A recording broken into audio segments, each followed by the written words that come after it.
Nothing is as it seems. God in the in-between. The shadows disguise, and I don't know why. Nothing is as it seems.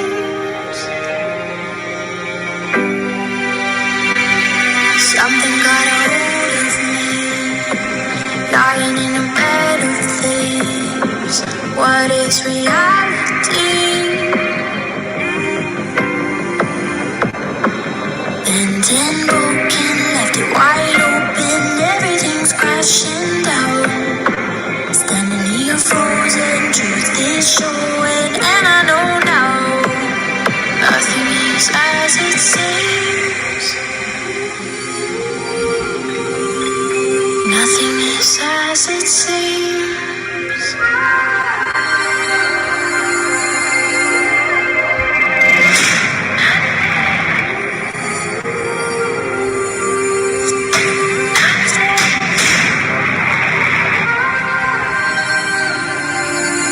Nothing is as it seems.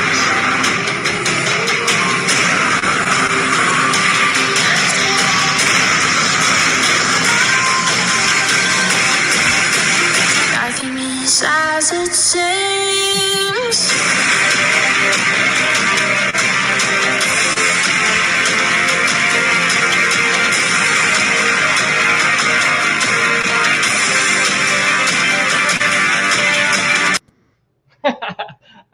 I like the hard cut that she has at the end there. That's good. Yeah.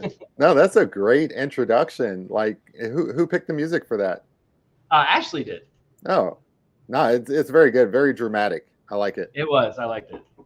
Yeah. I like the new photo she. The file was like a gig, and stream. I guess the audio had to come from my speakers, so the audio probably wasn't that good, but whatever. No, I like it. It's good. Good stuff. All right, so it's Monday. It's June 20th.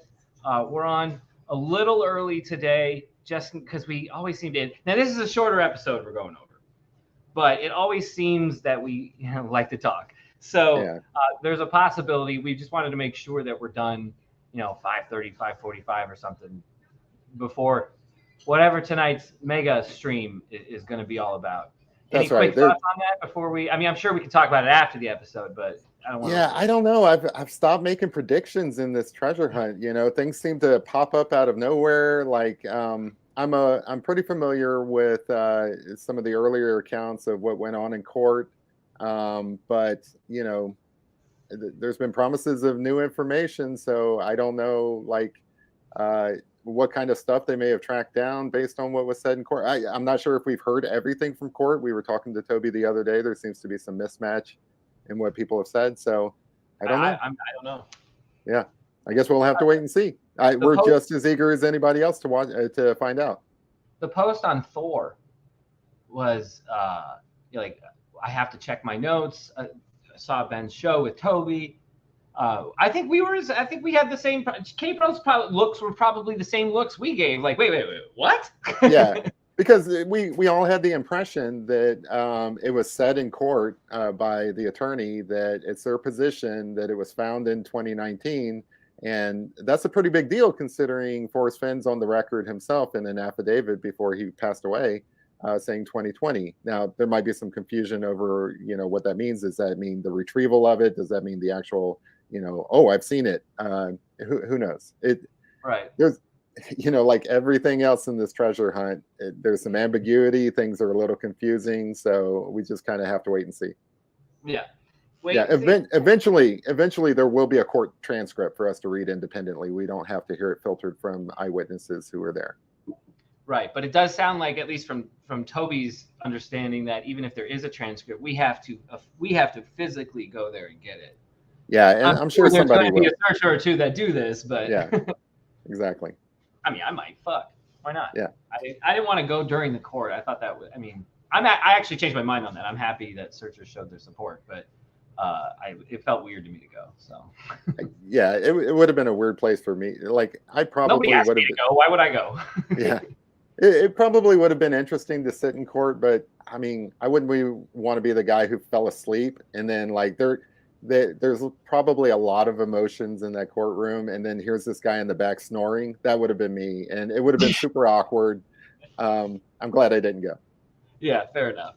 Ashley's shoulder got not miraculous. Well, the last 2 days have been really good for her. She has pretty much all mobility back. She's back to being super mom and doing her thing. So she will be joining us a little later. She's dropping one of the teenagers off at a friend's house. So Cool. she'll be joining us whenever she gets back here. So Great. I think she's watching right now. So there you go. Oh, there she is. Ashley. Oh, there you go. Hey guys. All right. So hello chat. I know we kind of just impromptu went on. We didn't really say we were going on. Jeremy reminded me, goes, "Hey, we got to do recap today, man. It's Monday." I was like, "Oh shit, it's Monday." That's right. we are terrible at keeping commitments and stuff, and we really do want to do a recap for or not necessarily a recap, but just kind of like go over the episode and talk about it. And we kind of want to do that every week. And there's been a lot going on this week. The court was this week, so it's easy to slip through the cracks. So I'm glad we're doing this. For sure. Yeah. And I think those stories, I think this kind of a podcast, the way the formula or format is, speaks to, I think, this is not something you don't have to be, okay. So you didn't get the first 3 episodes, right away because the court stuff was going on. Yeah. You can, let's say you decide in, August when September when the search season's almost over, and you just like, I want something good to listen to now. You go back and listen to this. Yeah. It's kind of timeless in a way because for whatever reason, I don't feel like all the new news is somehow making this unimportant. The way they're presenting it feels like just a good first way to see this story presented professionally after the story supposedly has reached its finality. I don't think it has, but we'll see. Yeah. I mean, a lot of what they've been talking about so far is like the history of the treasure hunt. I mean, that stuff doesn't, I mean, history is in the past. It doesn't change. So yeah, I feel like what's been presented so far, I mean, we're only on the 3rd episode. We still have, several weeks more of this, which is pretty exciting to kind of see how it goes. But yeah, it's been mostly historical stuff so far. So that's not going to change. Right, for sure. Mama Q says Ep 3 is her favorite so far. Well, let's get into episode 3, shall we? Yeah. All right, so I'm going to remove this. If you want to say why that's your favorite episode, that'd be great, because I want to make sure that we talk about that and don't skip over, what you liked about it. I'm sure she's going to bring it up when she sees it. Mama Q knows how to get her point across when she needs to. Great. She raises her hand like a professional in the Discord. She does. Audio channel. Right. Kudos to her, because none of the rest of us do sometimes. We like to hear ourselves talk. It's fun. What can I say? We do. We talk a lot. We do. All right. So I can share this screen now. Bada bing, bada boom. There we go. You don't need to see our ugly mugs this whole time. We'll go back and forth. Okay, I strongly recommend going back to episode 1, Where Warm Waters Halt, to listen to the story from the beginning. Okay, here's the show. Okay, here's the show. And on with the countdown. I love the audio effects. Oh, well, this is professional. Yeah. In the mountains north of Santa Fe. With that simple sentence, Forrest Fenn had broken his long silence as to the possible location of his fabled treasure. He never gave clues, ever. But now it seemed he wanted to help. But did he? We have to pause it immediately, because the impression that you get from that line is that at some point after the treasure hunt had started, he then said it's in the mountains north of Santa Fe. But as we all know, that's actually printed in the book. So it's a little confusing. It is a little confusing about what they were saying there. It sounded like it's a clue that comes later, but we know that's not true. Gotcha. Luli, I hear you. I'll turn it up a little bit. I mean, is that really a clue? Are there mountains south of Santa Fe? Sure.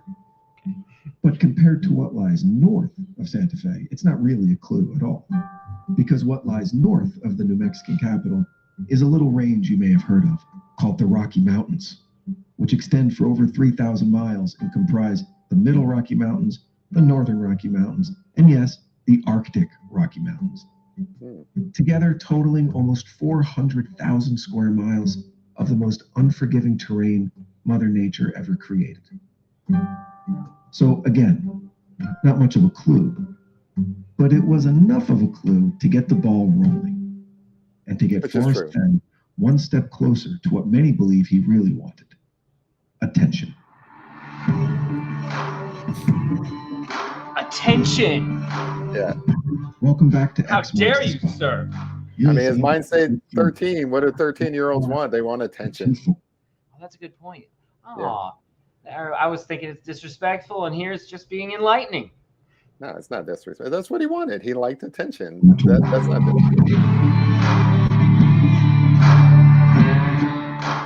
I feel like I'm in an episode of Yellowstone. I know. It always sounds like Young Guns to me. Like, it sounds like, aren't you ready to go like yeah, cowboy. It's cowboy. It's Western. Yeah. Yeah. Yeah, for real. Get on that saddle. Yeah. Yes. Mr. Fenn hadn't gotten much traction when it came to the popularity of his treasure hunt. His book, The Thrill of the Chase, wasn't exactly flying off the shelves of the one bookstore where it was available, a privately owned bookstore and coffee house called The Collected Works, located just a few blocks from downtown Santa Fe. That was a favorite haunt of Forrest and his friends and admirers. He originally kept the printing of his book to a minimum, fewer than 1,000 copies, because he once remarked, "Since my mother's dead, there's no one to buy it." And he was mostly right about that, for a while. For a while. But then in February of 2013, more than 2.5 years into a largely unknown treasure hunt, destiny came calling in the unlikely form of morning news personality and future figurehead of the Me Too movement, Matt Lauer. This morning, they're in Santa Fe. Was that necessary? I mean, so the note I wrote down, so like I listened to this before we come on just so that I have it fresh in my memory, because it's been out for about a week now, and I always listen to it the first day it drops because I'm excited to hear it. Right.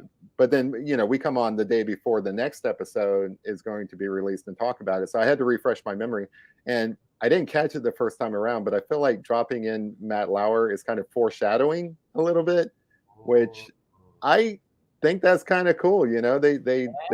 That's pretty creative on their part.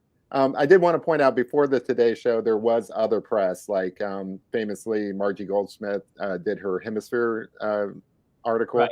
And I believe that was like 2012. So it's not like you could say maybe the chase took off. yeah. I mean, somebody else might say that. I mean, I feel like, you tried. So that came out in 2012. That was a pretty big article. And then there was a couple of other smaller articles in various news sources. Today Show is really what took it huge, because I feel like the demographics of the chase is because, it was a Today Show and older audiences were maybe watching it. For sure. Yeah. And Mr. Fenn is going to reveal a brand new clue exclusively for our viewers. Janet, Mr. Fenn, good morning.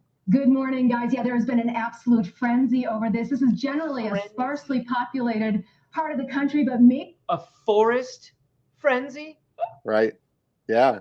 I caught that too. More people are just so interested in this, and Forrest Fenn is with us this morning. What has the reaction been like for you? Well, it's been hectic. My website crashed for 7 hours yesterday because it had so many hits.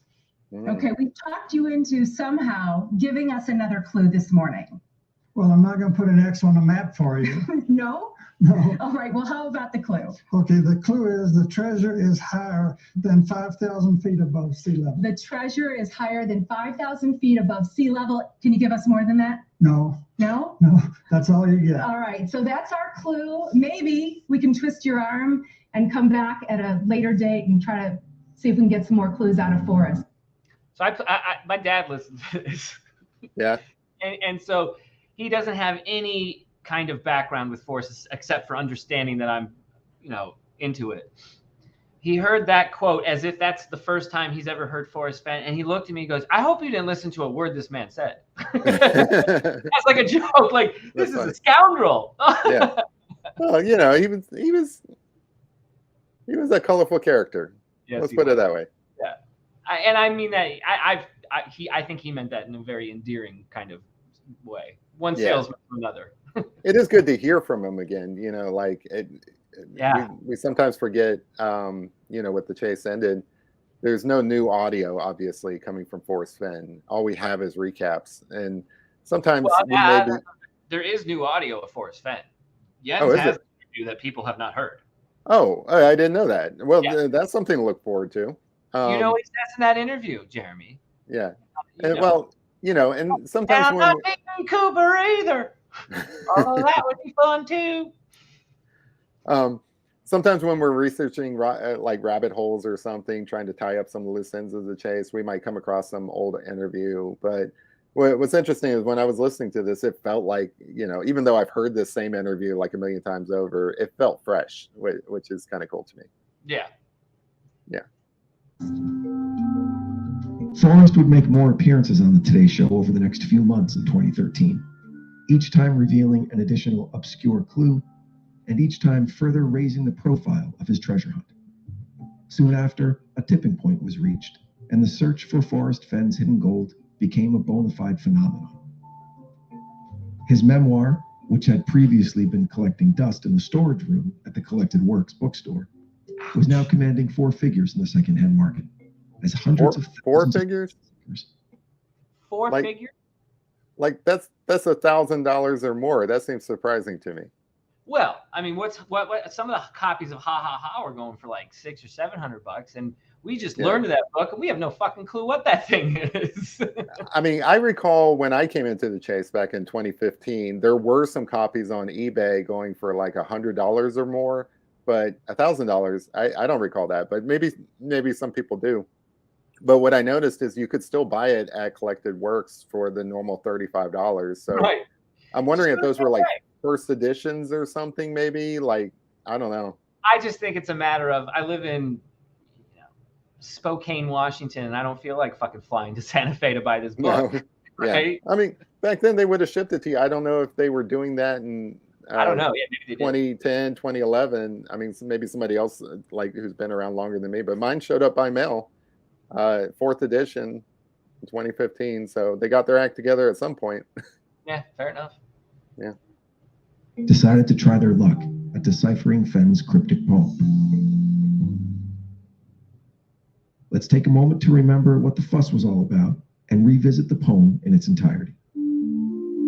Sure. As I have gone alone in there, and with my treasures bold, I can keep my secret where, and hint of riches new and old. Begin it where warm waters halt. Is the screen moving? Yeah, there's a little subtle animation there, which I think is cool in the YouTube version. Bro, you didn't know that? I thought I was high as a kite, dude. Yeah. I was like, what is going on right now? No, I love it. Yeah. No, some other podcasts that go on YouTube, they do the same thing. They add a little bit of visual interest, which I like. You know, a lot of times I listen to it mostly on Spotify, but it's nice to have this little thing, you know, playing in the background. It's kind of cool. Quality. Yeah. This is quality. This is fine mahogany.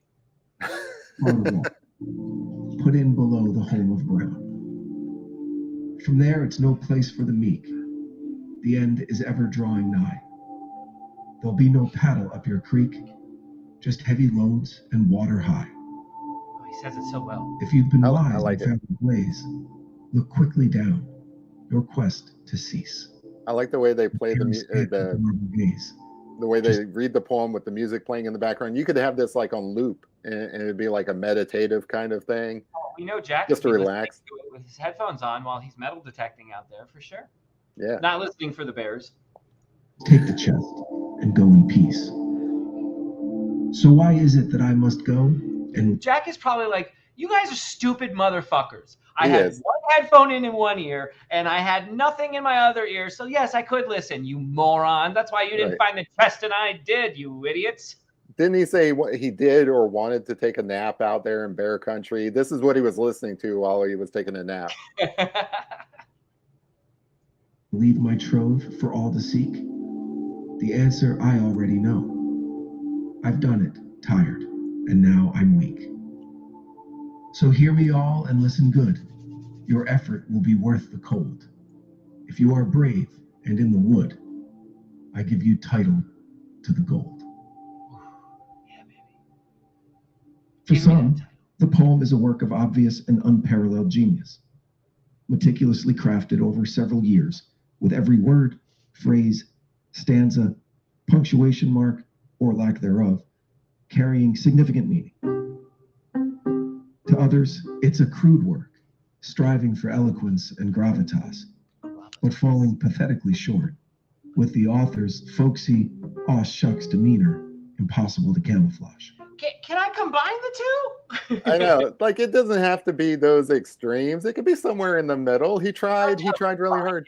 Choice. Yeah, it may be that it's like this perfect work of art where there's this like cryptographic, subtle things in it, and then it could also be that it's crap. But there's somewhere in the middle. It can also be that it's crap.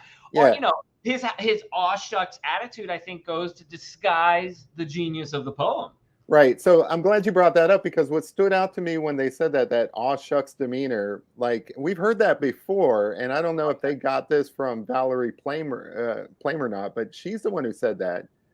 She said, I think it was a CBS interview. She's like, he has this aw shucks demeanor to him, but don't be fooled. That's what she says. She says, don't be fooled by that. And this is a CIA lady saying these things. So like, right. This is what do we call? This is a CIA lady. Yeah, I don't know. Like, but nothing. You could look at that poem and be like, well, this seems like a very simple poem. And guess what? Everybody fell into that trap. And you can look at that poem and be like, there is some extra hidden layer here that's not available to me. And guess what? Everybody fell into that trap too. So right, it's a double-edged sword on that. Exactly. So by definition, it's genius because it trapped both audiences. Yes. That's why I think it's genius too. Yeah. Yeah. I say it a little cruder. I can't. Those are better words. I would have just said he makes it difficult on purpose. He makes it simple on purpose, and I can't figure out which is the right way to do it. Can't figure out which it is. Yeah. What's up, Dizzy Dean? What's up? Just hold chat. Hey guys, 5-Leaf DS is here. Thomas, I'm seeing some oldies in here. Capshaw. I haven't seen Capshaw in a while. Nice. All right. Anyway, back to it. But for most, it just meant money. Money. We've gone over the first two clues in previous episodes, and we'll get to the third in a moment. By the way, Super Chat is not on. First, we need to understand what drove Forrest and his treasure hunt into the zeitgeist. And more importantly, what kept it there. You'll remember Dan from the previous episode. What are you drinking over there, Ben? I am drinking water. Oh, okay. Lame. My dad got me drunk last night. Oh, good for him. Yeah. It was Father's Day yesterday. For you watchers in the future, it was Father's Day. That's why that's how it is in Ben's household. Like Father's Day, you get together and you get drunk and you listen to Forrest Fenn podcasts, apparently.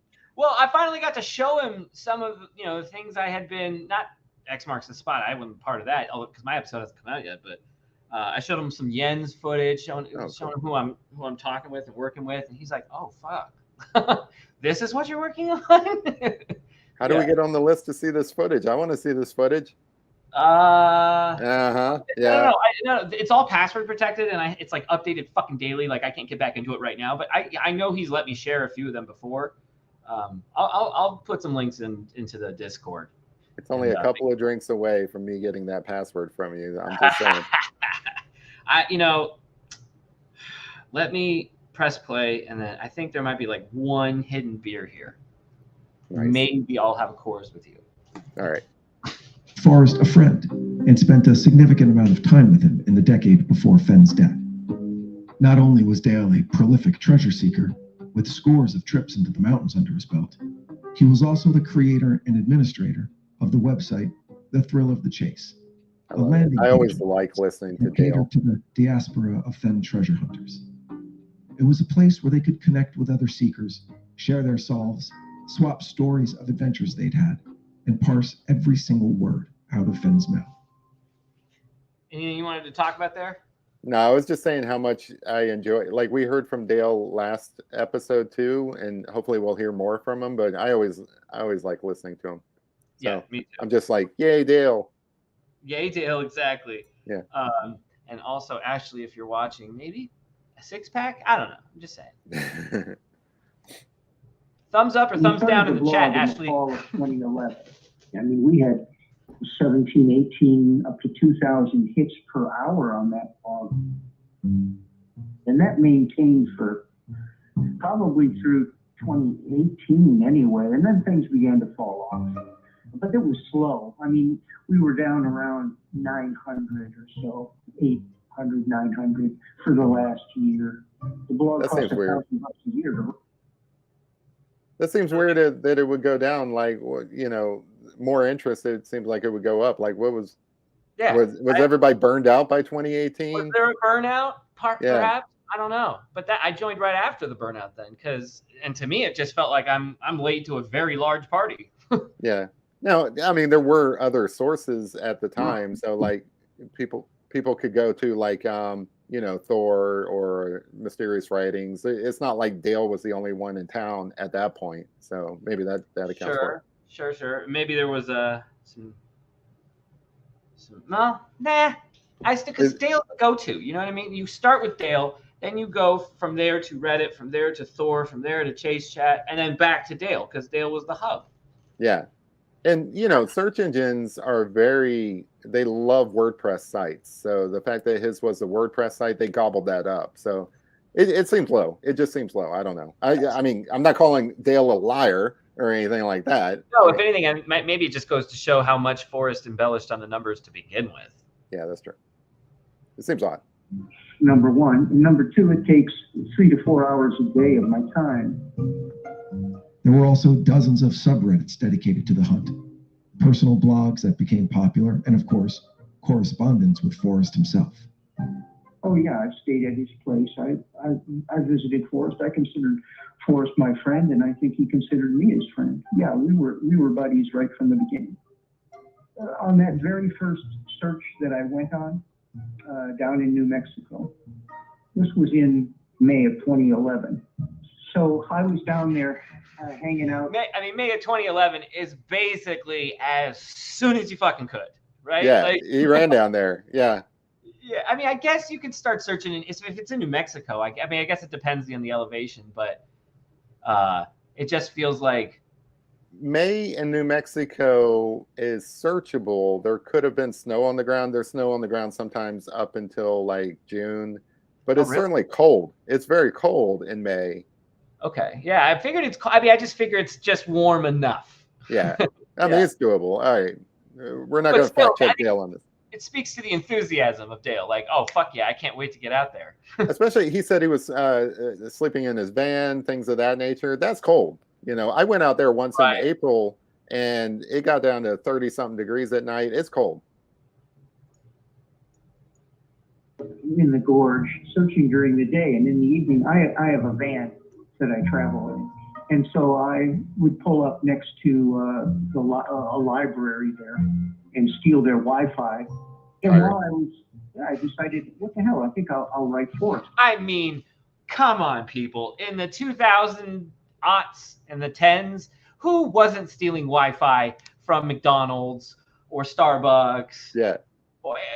I'm sorry, if there was no lock symbol next to your Wi-Fi, or your password was 12345 and you spelled 7, like, okay. Yeah, and back then there was none. Everybody left there because they didn't know how to turn on the security. Like, eventually when people installed it, they would turn it on for you, but nobody knows how to do that crap, you know? No, the only thing that happened, there was a movement. I don't know if it still happens these days, but there was like a silent movement where people just started coming up with clever names for their Wi-Fi. Like, don't steal my shit is the name of like one of the Wi-Fis, or I banged your mom. Like, they're just like, wait, what the fuck? Yeah, my neighbor's Wi-Fi. I don't know which one it is in my neighborhood, but it's tell my Wi-Fi hater. So Wi-Fi hater. That's yeah, brilliant. yeah, That's brilliant. My favorite was somebody. I moved into an apartment complex at some point when I was in college, and the Wi-Fi name was Skynet _001 or something. I was like, nice. oh, whoever this person is, I want to be friends with you. Yeah, that's where it starts. It starts Right. there. All right, pressing forward. And Pressing tell him on. that I'm out looking for his treasure. They probably appreciate the fact that somebody's out looking for his gun treasure.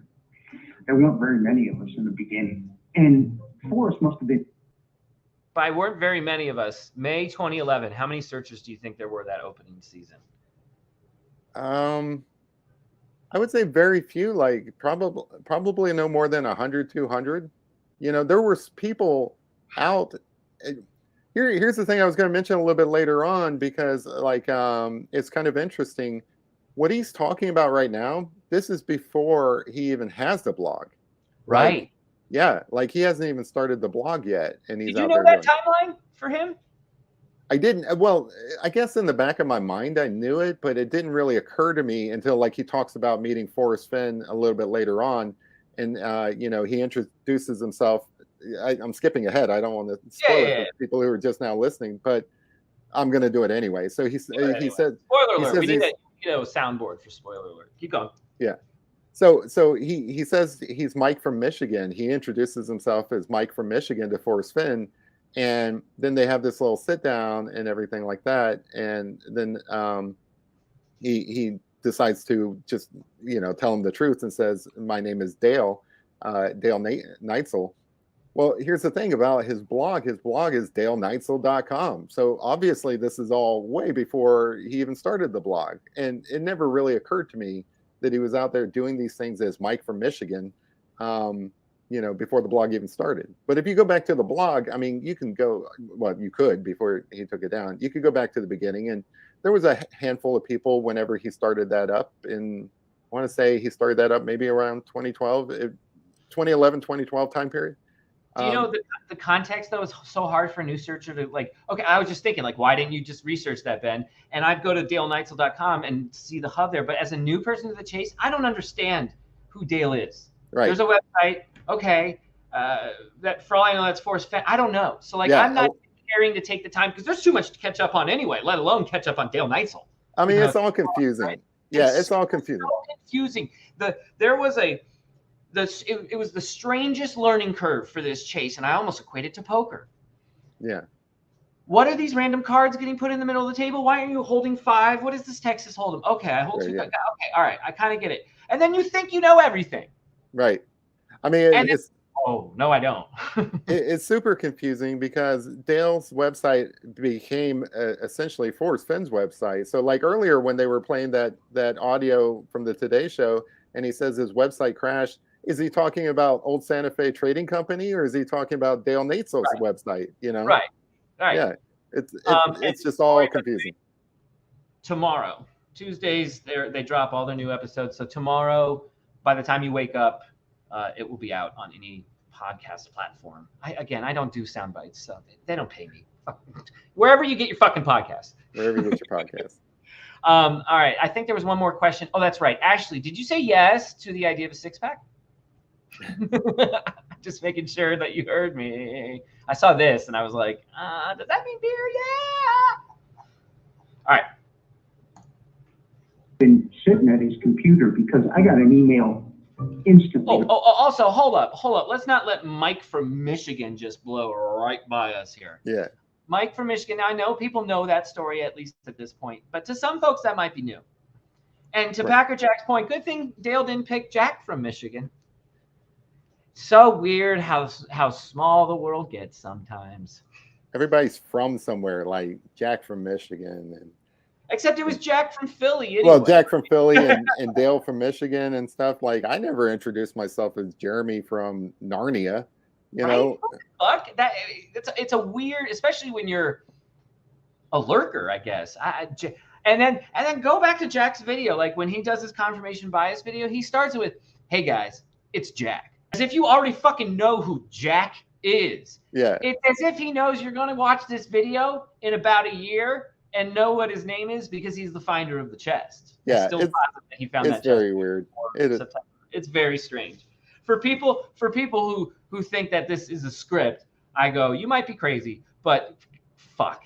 They gave you some shit here to run with because this is not clean. Yeah. I've gone from saying it's not scripted to, well, maybe it's scripted to, if it wasn't scripted, they sure are trying very hard to make it seem scripted because it seems very scripted. Yes. Now, I don't believe it actually is, but man, they couldn't have even. If they tried to make it sound scripted, they would not. There would be no difference whatsoever. You know. Well, the best way to make it not sound scripted when you're scripting it is make it sound really fucking scripted sometimes. It sounds very scripted. Yes, it does. Scripted. And people think I'm in that script, or I wrote that script, or you're in on that script. You were you were one of Fenn's little picks on YouTube. Yeah, I mean, I like to write myself into people's scripts. You know, like I don't want to be a footnote. I want to be a supporting character here. Well, you got to Fenn's heartstrings, my friend. You knew what you were doing. You know what I was doing. Which I'll get to here in a moment because he's going to start talking about hustles. Oh, nice. All right. Hustles. I can't wait for the hustles. All right, hustles. Right back from it. And he said, hey, you're just the kind of guy that could find my treasure. Well, I didn't know what the heck that meant. That mean I was close? Now you may be thinking, gee, this sounds like the beginning of a beautiful friendship. No, that's not what I'm thinking, but all right. You wouldn't be totally wrong. Sure, a friendship of sorts was forged between Forrest and Dale. However, there's a different side to it when you realize that the friendship itself was based initially on a hustle. We continued to swap emails back and forth during that summer. And at some point, he wrote me and he said, listen, there's a reporter here in New Mexico that wants to do a story on the chest. He wants to follow a searcher. Would you be willing to come back down here and be the searcher for him to follow? And Forrest said something about him. When you're down here, stop by and we'll go out and have a cup of cocoa. Were there any other major chase names that most folks in the chat would recognize around at this point in time, or was it just Dale? So it's hard. I don't know. Stephanie may have been around at this time, but I think at this time that they're talking about, it's just Dale and maybe a handful of others who maybe picked up the book from the store. Now, again, I want to go back to the blog doesn't even exist, which is interesting because according to Dale here, he was asked to come down to Santa Fe to participate in a news story as like a searcher, right? Well, obviously the Dale Neitzel blog doesn't exist here. So one of my follow-up questions to Dale would be, who had the idea for the blog?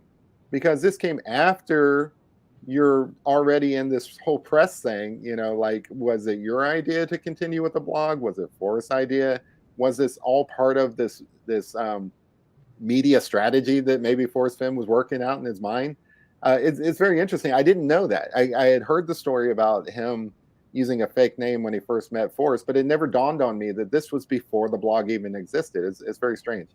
Yes, I think it's a great follow-up. I'd like to know the answer. I have a guess on that, but I don't know if it's an educated one. Yeah. So before you no, go ahead. I'm sorry. I was going to go off on the tangent. It's strange that he wanted to have such a specific thing with the hot cocoa. You're right. Is there a hidden message in that? You're going to a coffee house, and having hot cocoa. Home of Brown. Home of Brown. Spoiler alert. You know what? It said spoiler alert, but I knew the background noise was perfect for dun dun dun. Yeah.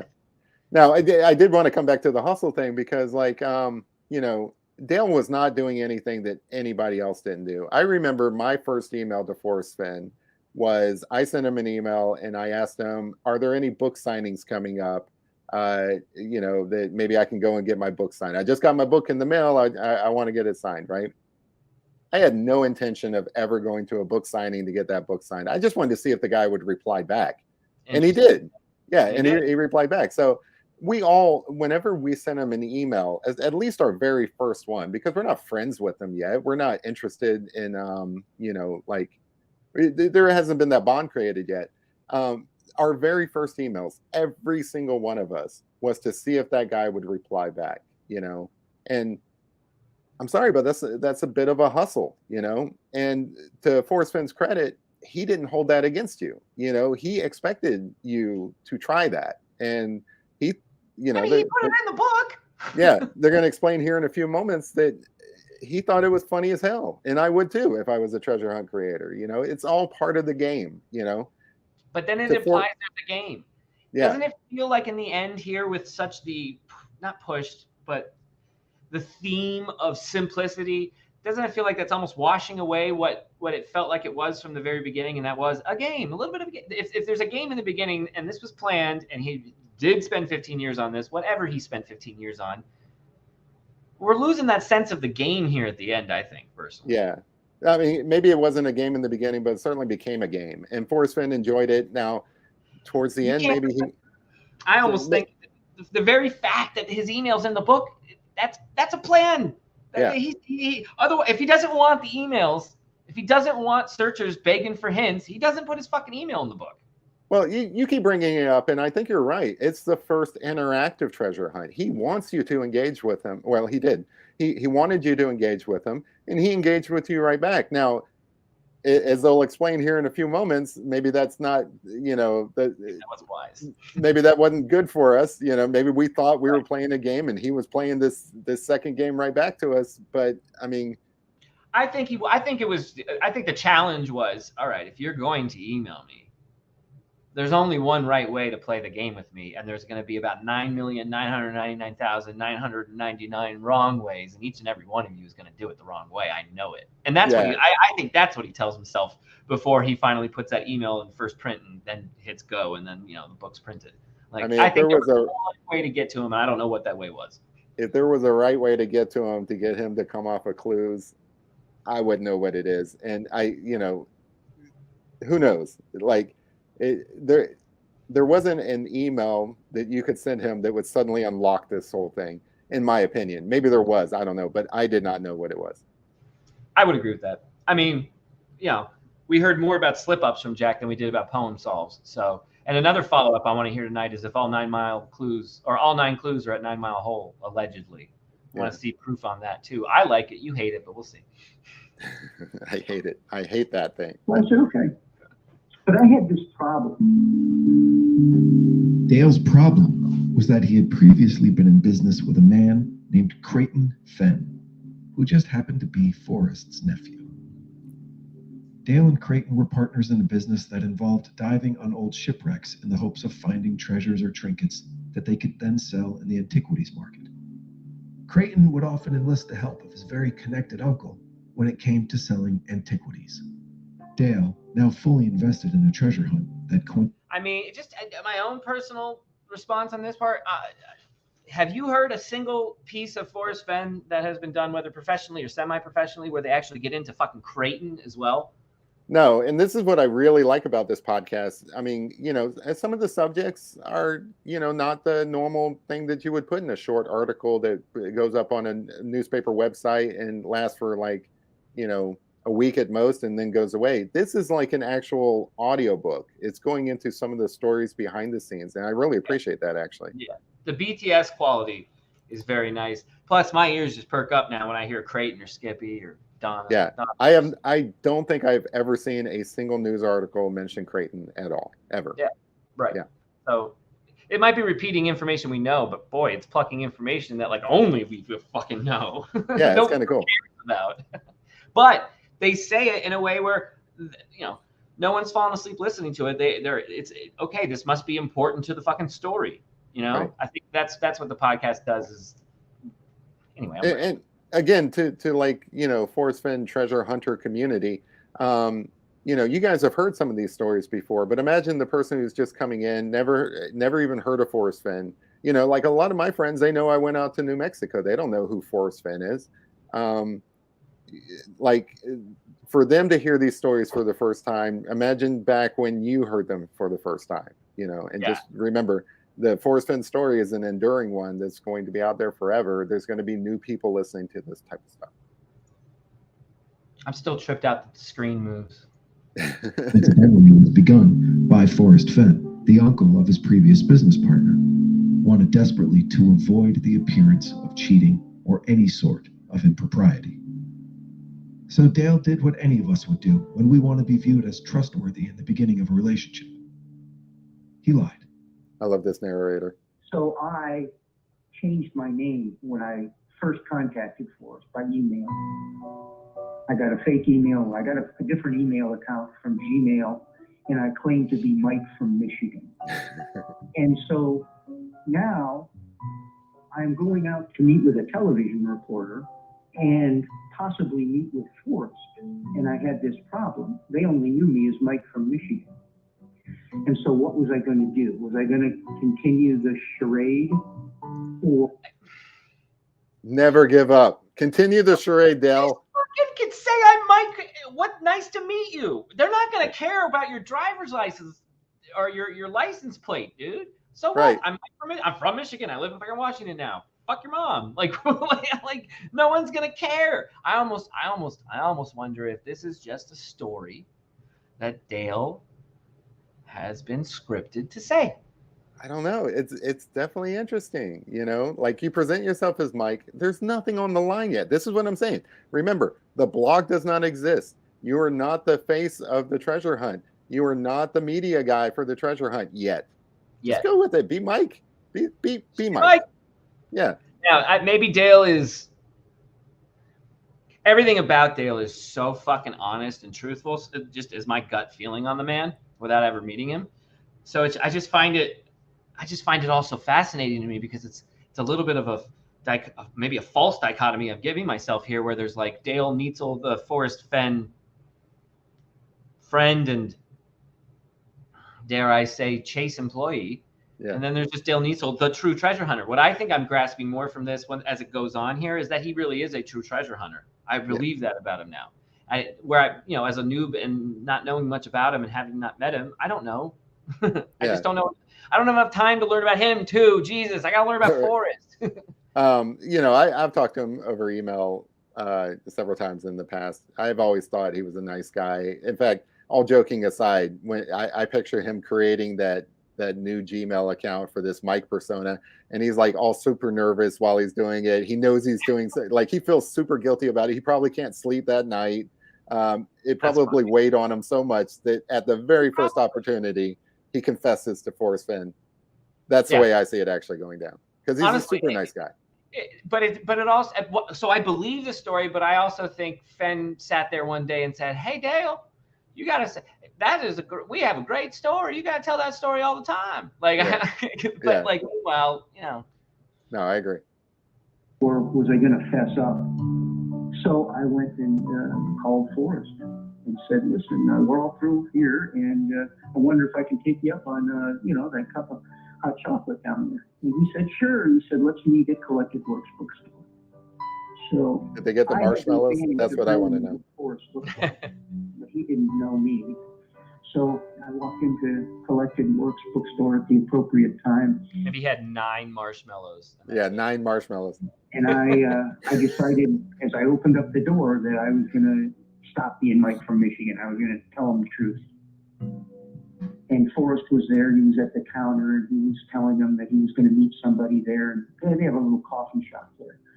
So he's at the counter talking to probably the register girl, just reenacting a scene from the book as one of his treasure hunters is coming to meet him. Yeah. Casual, no biggie. He went and took a seat at the table, and I just watched him, and I was just trying to figure him out. I was thinking to myself, okay, he's like... Dale scouted him out. Yeah. That's funny. This is, it seems like a scene out of the movie. You walk into the place that you're supposed to meet the guy or whatever, and you're like off in the shadows. You're like, what's this guy all about? Hey, not bad. He doesn't know what you look like yet, right? Yeah. I mean, we were talking to Toby the other day about Spycraft. This sounds like Spycraft, Hey, he's more comfortable sitting within the same 20 by 20 square foot area of Forrest, knowing that Forrest doesn't know what he looks like, to just observe him, but he's petrified of changing his name. Right. That's funny. That is real funny. 81 years old, and he looks pretty strong. It's just going to go well. Am I in danger here? And anyway, I went over to his table and I introduced myself as Mike and shook his hand and patted me on the back. And he said, glad to meet you, Mike, and da-da-da-da. And I looked him square in the eye and I said, Forrest, there's something I have to tell you. And he immediately went tense. Forrest is a guy who has had a lot of unexpected things happen to him, and a lot of them have been crappy. And he didn't know where I was coming from or what that was, but he was bracing himself for something. Like what? Dale is the first crazy searcher. Dale is the very first crazy searcher. Yeah. Good job, Dale. Good what job. on earth could Forrest possibly be worried about? But anyway, it's fun. And so we sat down and I told him the story. And as soon as I was done with the story, he lit up, man. It was like, he just, big smile on his face. He started laughing. He shook my hand. He said, Dale, he said, you and Creighton can go looking for the treasure anytime you want. Creighton has no idea where it's at. There's no problem with that. You guys should go looking together. So here was this guy that I had admired him for what he was doing with the treasure hunt. So also here's a guy in Creighton that's never named in The Thrill of the Chase, but just so happens to be one of the 3 names listed inside the olive jar. Right. Since you have it paused anyway, I just want to highlight that this is really this is really telling of the type of person Forrest Fenn was. I mean, he's super forgiving here, Yeah, right. Yeah, and I don't think that should just go by. Yeah, exactly. He's amused by this. In fact, his face lights up. He's overjoyed. It's like that kid. You've seen the video where the kid opens up the Xbox on Christmas morning. He's like, oh, he's so excited. This is what excites Fenn. Somebody's engaged in his treasure hunt, and they lied to him at the first meeting. This is totally what Forrest Fenn enjoyed, and like a lot of people don't realize that it was just as much fun for Forrest Fenn as it was for any of us. Who knows what the original intent was, but he so enjoyed it. I feel like a lot of searchers took it way more seriously than he did. He loved this kind of stuff that Dale was talking about, I think. Interesting. I like that. Yeah. The whole thing was a gas to me. It was a lot of fun, and I was enjoying it myself. And so now I was communicating with the guy who invented this treasure hunt. And I thought that was fun, Who knows what he might reveal if I keep this conversation up. Ah, friendship. Now, this tactic showed up several times in the interviews conducted for this podcast. Treasure hunters would solicit a friendship with Forrest, just out of the goodness of their hearts and a genuine interest in listening to old war stories from a man who had lived a truly exciting life. And they would all say the same thing. I never asked for a clue because Forrest didn't give clues.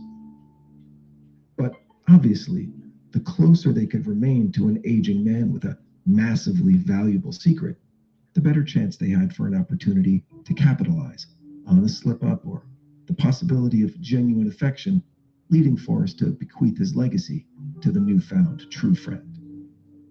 Kind of like the awkward kid who lingers in the friend zone with the pretty cheerleader, only to be there for her when she's nursing a broken heart, and she finally realizes that that's my game. Like this whole.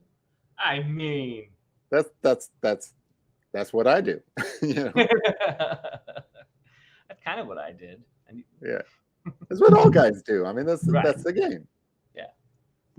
Whether deliberate or not, all the searchers who befriended Fenn had motives beyond friendship and were always on the lookout for a way in. But every single one of them ran into the brick wall that was Forrest Fenn, and the living embodiment of the phrase, "You can't con a con man." Right. You can't bullshit a bullshitter. Right. And, they're probably overstating it a little bit. A lot of times, people may start off where they're like, hey, can I get this guy to give me a clue? But then they're actually genuinely interested in the stories. I know I was. Like, I sent that very first email, like I said, where I just wanted to see if the guy would reply back. But, some of the replies I got back, I was actually interested in that too. Are you hoping that there's a slip up? Would you turn away a slip up? Yeah. You don't know. Maybe you might get something, but that wasn't the entire thing about it. Like, I think that people actually talk to Forrest Fenn via email because there was this kind of like friendship going. As much as people across the internet who are complete strangers can be friends, I feel like there was some friendships going on there for real. Sure. I think all that's genuine and believable and true. I think the bigger picture on it though is, and maybe this is almost like the concept of original sin. There's no way around it.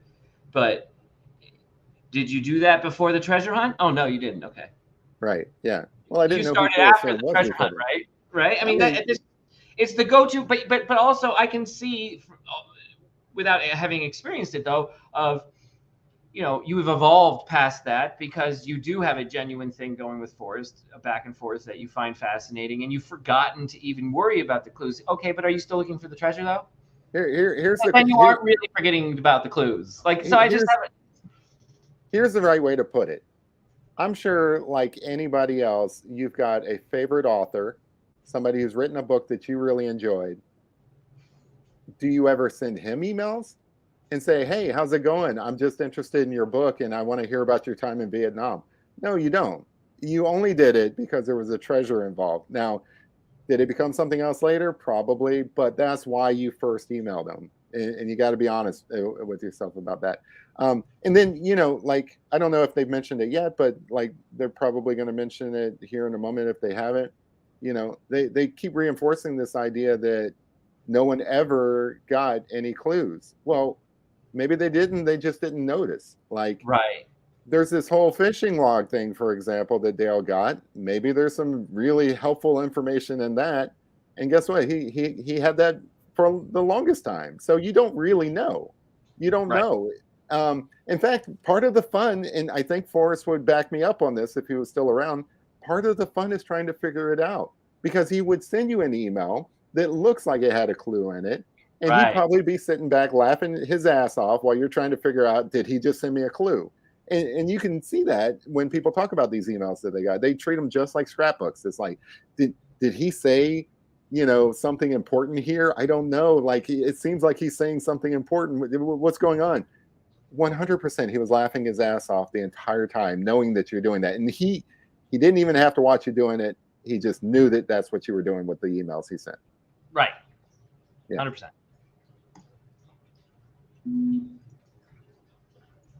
More X marks the spot after the break. What break? I never heard a break. Yeah, how are we doing on time? Okay, we're good. We're fine. Ring the bell, why don't you? Jeepers. Dale Neitzel had his antenna up for years in the company of Forrest, at Forrest's house, and got nothing. What did Forrest? They say. Free publicity in the form of interviews recorded in his gallery and a dedicated, staffed, continuously updated blog for the next 8 years, all completely free of charge. And what did Dale get? Well, he got to crisscross the country looking for a treasure that he knew existed, but didn't know where, while spending a large amount of time with the guy who knew where it was. And he came up empty-handed. One thing you can say about Forrest, he treated everyone the same, in that he offered 0 clues to anyone. However, there was an aspect of Forrest's relationship with searchers that did cause him to treat people differently at times. For example, Forrest never asked Dale for a picture of him swimming, if you get what I'm saying. You'll remember Petra Perkins from an earlier episode. Did he not? Like, do we know that? Did Dale go on the record saying that he never asked me for a picture of him swimming? We need the tough questions answered, and I need to know if Dale Neitzel posed for a swimming photo. That's all. I mean, this is important stuff. We need to know, is there a photo of Dale out there in a Speedo that he sent just because Forrest Fenn asked for one? We don't know. And I want to know Forrest's response. Yeah. I don't know for certain that Dale Neitzel sent a picture of himself in a Speedo to Forrest Fenn, but I do want to know what color it was, because a searcher and Fenn devotee from nearly the beginning. So I wrote to him, and he answered right away, and I was pretty surprised. And we started a correspondence over several years. I like this lady. Have the same experience that I did. They would write to him, and he would respond. And I think some of them asked him if he would give clues, and he wouldn't ever. So I knew he wouldn't. But I didn't want him to give me a clue. I was looking for clues about Forrest Fenn because I thought if I could figure out how this intriguing man thinks, I can figure out the poem, and then I can find the treasure. So I started asking him questions about himself. I figured he went to Bannock, Montana, which is a very cool place. It's a ghost town. And actually tried. I just like how she sounds like all of I just figured he went to this precise exact spot in Montana. But yeah. Why? But, because gold was first found there. That's it. And then it's kind of funny because she also says, well, I didn't want him to send me a clue. I just wanted to get some insight into it. You're still working him, you know? I mean, but I think they would admit that too. It's just they're arguing nuance with us and semantics, which exactly I think we would if we were pressed, right? Right. We all wanted to know what he was saying. I'm different. The location of where gold was first found in the creek there. So that got into driving a truck across this creek, got very exciting. And all the time I'm writing to Forrest, telling him about this. And he was very interested. And he kept saying he liked my pictures of driving across the creek. He said, you should eat more eating. What Miss Perkins is saying there is eek, as in E-E-K, or screaming. Right. She would send Forrest videos of her fording a stream, and he would reply with, you're not screaming enough. Yeah, as I was crossing the creek, I was kind of screaming because I had never driven. What kind of banter is this? Right. So this is where it gets a little awkward. Like, in fact, my notes are like, I wrote down notes before this, and my note is, what are they implying here? And I feel like a lot of people, kind of got that too, because, the way they suggest it, they're picturing this elderly guy directing her for whatever reason, right? And it seems like they're implying something. I think they're skirting around the elephant in the room. They're skirting around the elephant in the room. And to be honest with you, I think that is something that they should talk about, just because it is part of the story. And like I said, this is not your typical news article. This is an audiobook. And this is certainly part of the story. There were numerous statements from women where they said that, oh, this happened and that happened and so on. And to be honest with you, I'm not touching it. I am not personally commenting on it. Speak for itself. We can play the audio and let it speak for yourself. And here's the reason why I have nothing to say. Because what can you say? Because if I said, well, to me, that just sounds like some innocent guy, just engaged in the experience, and he's like telling her, oh, you should do this or you should do that. It could be completely innocent. But then if I said that, which I'm not saying, by the way, if I did say that, I would feel like, well, I don't know. I have no direct experience of this. I'm not a woman. I never got any kind of email like that. So if I were to try to downplay it, I feel like maybe I'm gaslighting a little bit, and I don't want to do that. I also don't want to make something bigger than it actually is. I don't want to do either of those things. So I'm just going to stop now, and I'm just going to say I'm not touching it because I have no idea. No idea. We're at that point where we can't touch it sometimes, and I hate that. It almost just makes me want to fucking touch it. Yeah. And don't take that as like some assault. I was going to say I'm uncomfortable saying all this. In fact, I'm not going to comment on it. I'm not going to say I'm not touching it because that seems weird too. This is just all weird. I feel assulted right now from you. Perfectly. Yeah, it's a weird thing. I don't want to diminish any woman out there that felt like something inappropriate. I would even like to say that generation gaps. This is a different generation than some of the younger people in the chase. It's just I know for a fact, without me ever doing anything wrong, between now and the next 15 years, one of these kids' friends is going to say, you're the worst person in the world for saying that. Right. And I'm going to have said, it's going to rain today. And somehow that shit was fucking offensive. I mean, the guy was born in 1930, but so there's obviously a generation, like when you get a job and you go and have those HR meetings, the first thing they tell you is like, look, you've got different generations who work here. You've got millennials who work here. You got Gen Xers who work here. You got boomers who work here. And then these octogenarian people who shouldn't be in the workforce at all, or some of them are still hanging out. And you're all coming from different perspectives, different backgrounds, all of that stuff. And you got to learn to play together nice.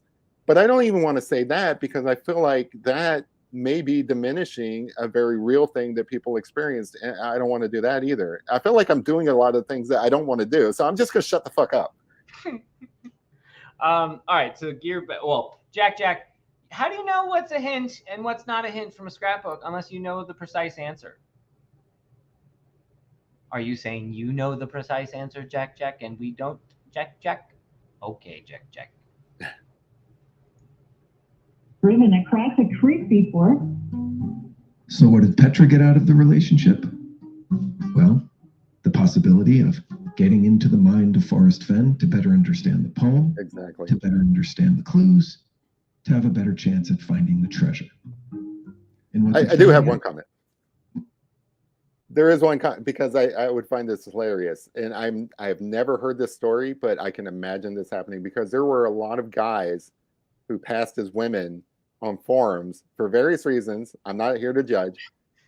I'm curious if some dude ever sent Forrest a suggestive picture trying to get information just because they thought that might work. That would be hilarious. If I had joined this chase in the 2015-16 timeframe when I could have, I would have eventually done that. And my guess is right around 2017 or 18, I would have done that. After a couple years of failed search seasons, I would have just said, fuck this. It would be funny. I've never actually heard a story of somebody doing that. But now, Searcher69 at gmail.com. Now in hindsight, I can't imagine that never happened. Like some dude out there, Forrest didn't fall for that shit either half the time, I'm sure, right? Like, right. You know, I'm sure there were some idiots who just sent the pictures right away, and Forrest was just like, amateurs. Yeah, and he probably hit delete on those. He probably never replied. Who knows? I do stand by. I think it's important for them to talk about these kind of taboo subjects, just because they were part of the story. Why do I have no shame? I mean, I give zero fucks. But also, thank you, Packer Jack. He got me this shirt. We got to go metal detecting with cool Gary Drayton. It's a Bulbe Dazzler. Well, he got pictures and videos of a woman out in the wilderness, having fun, searching for his treasure. And when the spirit moved him, he could correspond with her directly and give her suggestions for future videos. We're not here to cast any aspersions. I mean, he did the same to you. You just did. It's like, we're not here to cast any. That's exactly what you just did. That's what we're doing. Against Mr. Fenn, but we would be remiss if we failed to mention some rather unseemly and very publicized behavior coming from Forrest. Was Forrest a blatant flirt? Yes. Was he a dirty old man? Maybe, but only in the benign, harmless Forrest being Forrest kind of way. Yeah. Right. He would just ask them for photos, maybe invite them to Santa Fe to meet him for lunch on their dime, and they would comply. Was the red? I love that. Well, like, that's not even part. Like, it's funny. It's like that makes it weird. Okay, like all of the other stuff, that's not weird. It's weird that he's like, yeah, you can come and meet me if you pay for it. It's just funny. And when the spirit moved him. Right, exactly. This is just awkward. But nor was there ever not an obvious quid pro quo. If the belief, though unspoken, was that maybe they could get something out of the relationship, well, Forrest never dissuaded them. Because you can't con a con man. You can't bullshit a bullshitter. The late comedian Stephen Wright once remarked that if I was writing this, that's what I would say. Baby, I don't see beer. Baby, I don't have 2 hands. Baby only has 2 hands. Where's the beer? In the car. Okay. You want to say hi? everywhere is walking distance if you have the time. You're gonna get rest? Rest. I wonder how he would have interpreted the generally accepted third clue in Forrest's I like your poem. sunglasses. It reads, not far, but too far to walk.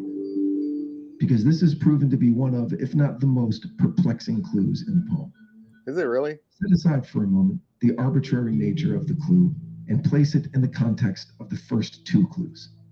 Begin it where warm waters halt and take it in the canyon down. Not far, but too far to walk. Okay, here we go again. This is the place many of the searchers arrived at in their solves. If the search begins where warm waters halt, remember, begin it where warm waters halt. I feel like they're just adding a bunch of stuff to this that almost definitely. What'd you say? They're adding stuff?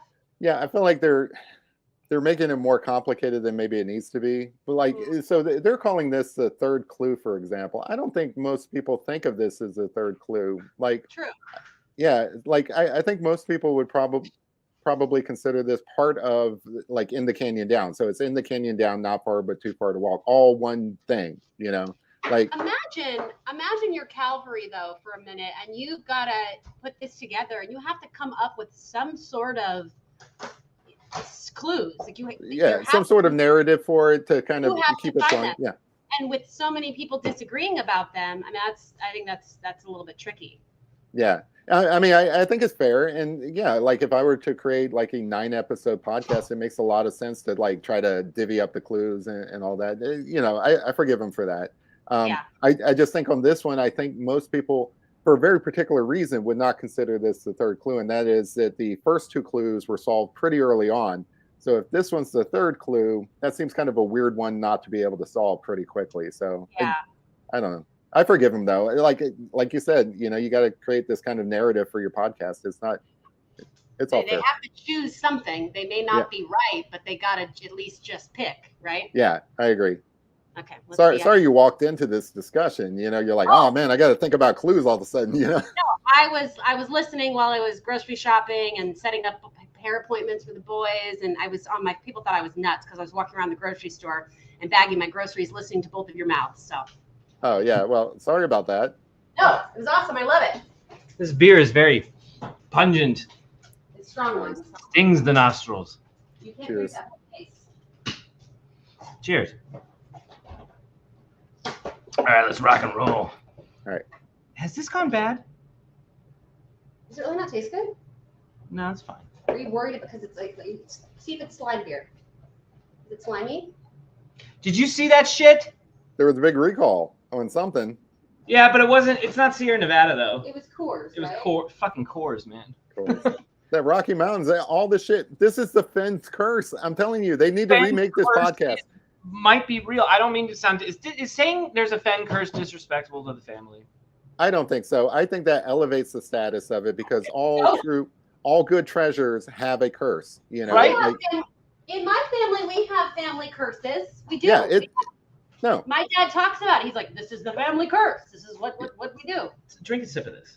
I mean, it may be disrespectful. You know, now that you pointed out, it sounds kind of disrespectful. But in my mind, it elevates the legendary status of this because if you want to get to King Tut level on treasures, you have to have a curse. I don't like Sierra Nevada anyway. Maybe I'm just losing my mind. No, you have maybe had those in a while. That tastes like an IPA. It's very IPA. I'm sorry you don't like it. And also, no, I love it usually. The facts of the curse are pretty self-evident. Basically, Yellowstone washes away and your beer tastes like shit. It's obviously a curse. And Bill Gorman was right after all. I don't know what Bill Gorman said, but Moses. Oh, you're Moses. But for real, right? Let my people go. For future watchers, Bill Gorman wore a Moses outfit to the last Fenn get together, and he stood next Moses to. Didn't install. Yeah, he stood next to Fenn's rock like Moses parting the river, the waters of the Madison River, so that people could cross. And now we've got the 40-day flood or whatever it is. This is all Bill's fault. Thank you, Bill.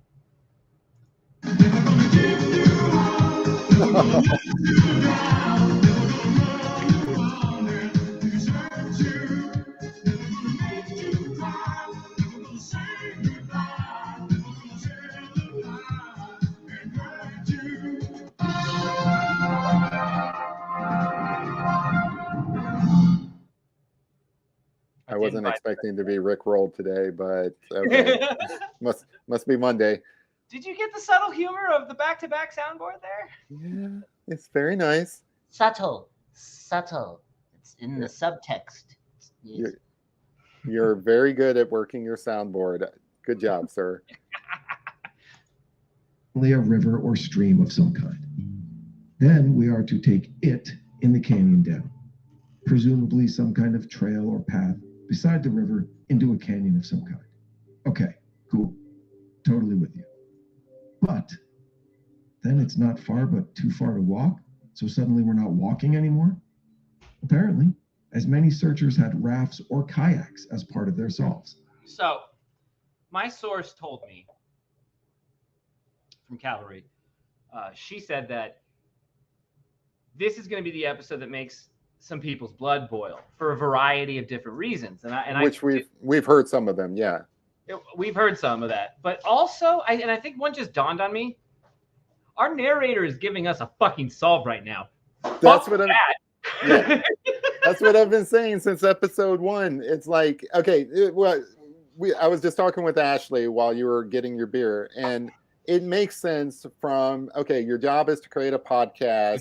You got to make 9 episodes or whatever it is. You need some overarching narrative to kind of like carry you through it. You're not meant to take this solve seriously. It's just there for illustrative purposes. And I think they're pretty good at pointing that out. This does not necessarily mean this. It's just one idea. We're just carrying the story through. But they are absolutely giving us the solve here. Yes. And I don't even want Cavalry to like take that the wrong way. Like, this is a thing. As a searcher and as a community of searchers, whether it's on a YouTube stream or it's at the bar is probably the only place you can get away with it, actually. When you're drunk. Yeah. When someone preaches a solve, I mean, I've kicked people off the show for it. Yeah. Don't give me your fucking solve, man. But this is different. And I think what they're expecting of us is, yeah, no shit. We're going through a basic premise version of a solve for an audience that never even got the opportunity to dissect and try to come up with one themselves. Right. And that's okay. I want to get to Packer Jack's point, though. What do you feel about this? My point, he says, my point was for someone listening to the podcast without any knowledge of the chase, using a con man for the second time would reinforce that Fenn was a criminal. He was not. And I think Packer Jack has a point there, but I think Packer Jack is also, and maybe I'm wrong here, representing a side that's very sensitive to disparaging Forrest. And I don't even mean to say Packer won't, if Packer doesn't call it like he sees it. He does call it like he sees it. Con man, I would have liked bullshit a bullshitter better. If I was writing it, I would have written, you can't bullshit a bullshitter. I don't think they want to curse. Yeah. Yeah, I'm bleeped out in the trailer, so I don't think they want cursing. Not everybody's like us and Gary Vee. So I get what he's saying there, but I don't think it implies that Forrest Fenn was a criminal. It doesn't to me, and to people who have had listened to it, they didn't get the criminal aspect. However, it walks the fine line, I guess. Right, and it's just a bad choice of words because the correct word that they should have used is a hustle. Okay, you can't hustle a hustler because Forrest Fenn himself said he was a hustler. He said that himself. He is the guy who just ran around there during the 80s selling pieces of art to anybody who would buy. He sold fake works of art. He embraced that he sold fake work. Now, does that mean he's a con man? No, because that has like negative connotations to it. But he was certainly a hustler. Hold on. Episode one. Let's not forget the employee who worked there. She had ownership of this sarcophagus, knew what it was and the provenance behind it, and saw Forrest labeling it differently and trying to sell it actively in the gallery. And she goes, dude, that's not what this is. You have to take that sign down. That's as if I put a sign up that says, I have a Velociraptor fucking giant nail thing that, Sam Neill used, and really it was just a prop. Like, can't fucking say, you can't say that, man. No, that's a good story to attach to this, but I would draw a distinction here. That's a story that somebody else gives to Forrest and describes to Forrest. Forrest himself embraced, I'm a hustler. I sell fake artwork.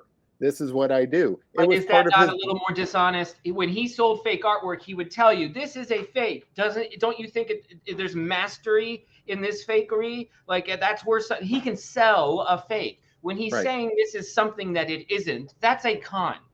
Right. Right. And now all we have is one item ever in the history of this gallery so far, and in the history of Forrest Fenn's life. I think this is the first item that I've seen where a blatant con was happening inside his business. Right. And it's just her word against his. We don't have his word to defend it.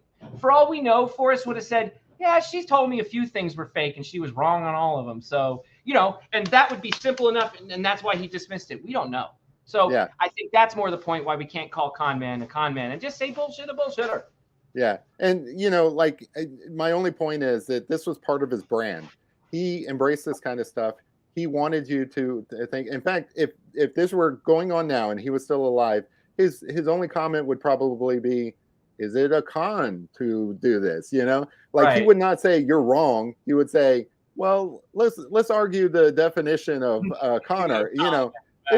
That was his brand. I feel like we put things on Forrest Fenn that aren't necessarily there, not things that he would.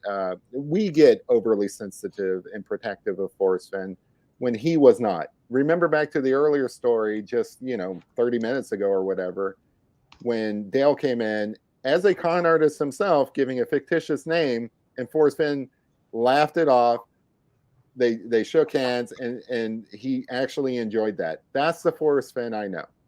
Forrest Fenn would find this funny that we're talking about whether or not he was a con man, in my opinion. I feel like we're putting all of this stuff on Forrest Fenn that he wouldn't have had an issue with himself. He was a very forgiving person. I have a quote I want to use. I think it's right here. Already clinging on to would be destroyed.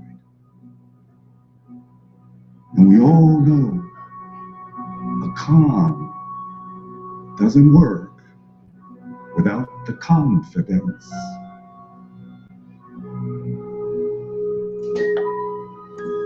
That was from a TV show called Mr. Robot. And it's a scene in which one of the most evil people in the show is giving a speech to people who run government and is telling them what to do. Well, I mean, it's kind of funny because con is short for confidence scam. And he's always talking about confidence being the most important thing. So I don't know. You know what D.B. Cooper was described as in a confidence man. I thought he was a sky pirate. Well, that's after he does the sky piracy. He's a confidence man before, perhaps.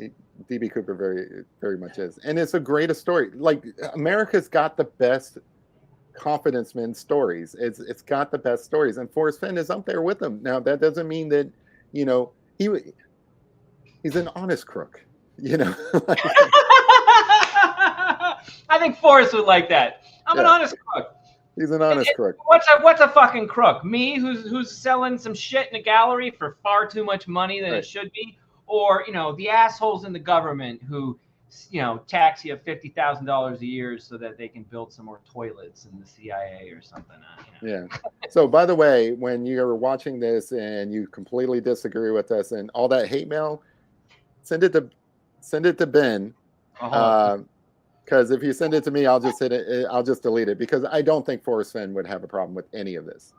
That was a great way to nudge to me that I forgot to put the banner at the bottom. Thank you. Yeah, put the banner. That's where you send your hate mail. If you're ultra sensitive about this topic, any of the topics discussed tonight, don't send it to X marks the spot. It's not their fault. It's Ben's fault. Make sure you send it directly to him because he wants to hear it. I would love to. I'd love to. And what I'd also love to keep getting is how I'm being told. Never mind. I'm not getting into the fucking emails. I have been emailed probably over different people, not names or not numbers, but 150 different people have emailed me in the last year. Oh, wow. I'd say 20 of them I still converse with, whether it's on Discord or on the email. And that's still a fucking ton of people who know secrets and truths and answers. And some of them just genuinely want to be like, hey, Ben, I want to have a beer with you. Like, I want to have a fucking beer with Jack Stoof. So yeah, it's a weird feeling, but Jack, come on this show. Jack. Let's have a beer. It doesn't have to be in person. I know that you're probably in the Bahamas or something like that. Come on this show. Let's have a beer, and we will talk about anything other than this treasure hunt. We'll just chill and talk about anything else. Yeah. And just as a challenge that we could have a full-on conversation with Jack Stoof without ever mentioning the treasure hunt one time. That is my offer to Jack. Right. Yeah. Yeah, I mean, that's great. Yeah, I love that. That is a challenge, and it would be difficult, but I'm up for that challenge. I will talk to you about whatever you're interested in. You know, you don't want to talk about things I'm interested in. It'll all be like Marvel comics just and about like Japanese baseball statistics or something like that. yeah, whatever you want to talk about. It has nothing to do with the treasure hunt. I just feel like you've been out of the community. This is a great way to come back into the community. We won't talk about anything Forrest Fenn. Some believed it was necessary to swim because, well, it was too far to walk. They're giving us a solve. How far is too far to walk? Further, although it may seem impossible for there to be a more arbitrary statement in the English language than too far to walk, you need only look back to the beginning of the sentence for the literary gem, not far. The For literary Forrest to say over and over that the literary gem. This sounds like somebody who stayed up with this poem quite a bit and was very frustrated. This is somebody who spent time with that poem and got as frustrated as all of us did eventually. Which like, what the hell is this shit? I kind of dig it. This sounds like somebody who, at the very least, understands the strife. Yeah, exactly. Clues will lead directly to the treasure seems a wild exaggeration and calls into question the puzzle-solving skills of anyone who sacrificed their own blood and treasure in the quest for Mr. Fenn's. For the intrepid few who had a different solve for not far but too far to walk, the prospects weren't much better, even though the clue seemed clearer. Okay, I don't remember if he gets into it or not, but I don't know if the narrator says, but in my opinion, you could fire back, well, there's the preface of Too Far to Walk that says exactly what not far but too far to walk means. Right. And that's 9 miles or under. And I wonder if they'd be like, yeah, okay, Ben. We know that. You know that. It's not fucking relevant right now because it never got proven. Or I have no idea. Was that even correct? Was Forrest ever really, truly giving us a delineation of measurement of relative distance? Or was he being like, yeah, it's not above 10,200 feet? Right. I have seen a lot of solves over my time. And sometimes people in the past have sent me solves and asked for my opinion about them. I genuinely do not care where you're looking as long as your approach to the solve is consistent. And the criticism I would give to these guys who are obviously trying to solve the poem, same as everybody else, and has to make a podcast and create a narrative around it. The criticism I would give to them is that you're not being consistent. You can't say on one hand that this is not a work of literary genius and then also apply literary rules to it. It's either one or the other. Either it is has a work. The podcast taken a stance on that though? I'm not sure.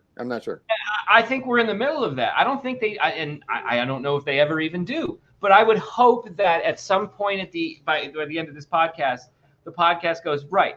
So was this literary genius or was this a bumbling fool who didn't know how to write a poem? We think it was this. I mean, I don't know that they even need to make such a statement, but I would assume, with as clever as the podcast has been with certain setups and whatnot and foreshadowing, that I think they'll take a stand on this at some point. Yeah, and maybe so. I'm just saying that, like, right now it seems a little inconsistent. Like, you're both saying that this may not be really great works of literature, and then also here's the literary rules. But I mean, maybe they're making the point. Maybe they're making the point that Forrest wasn't using these. As far as foreshadowing goes, that Matt Lauer thing, I want to, that was good. Now that we've heard the parts that Matt Lauer was referring to, when it got to, right? Yeah.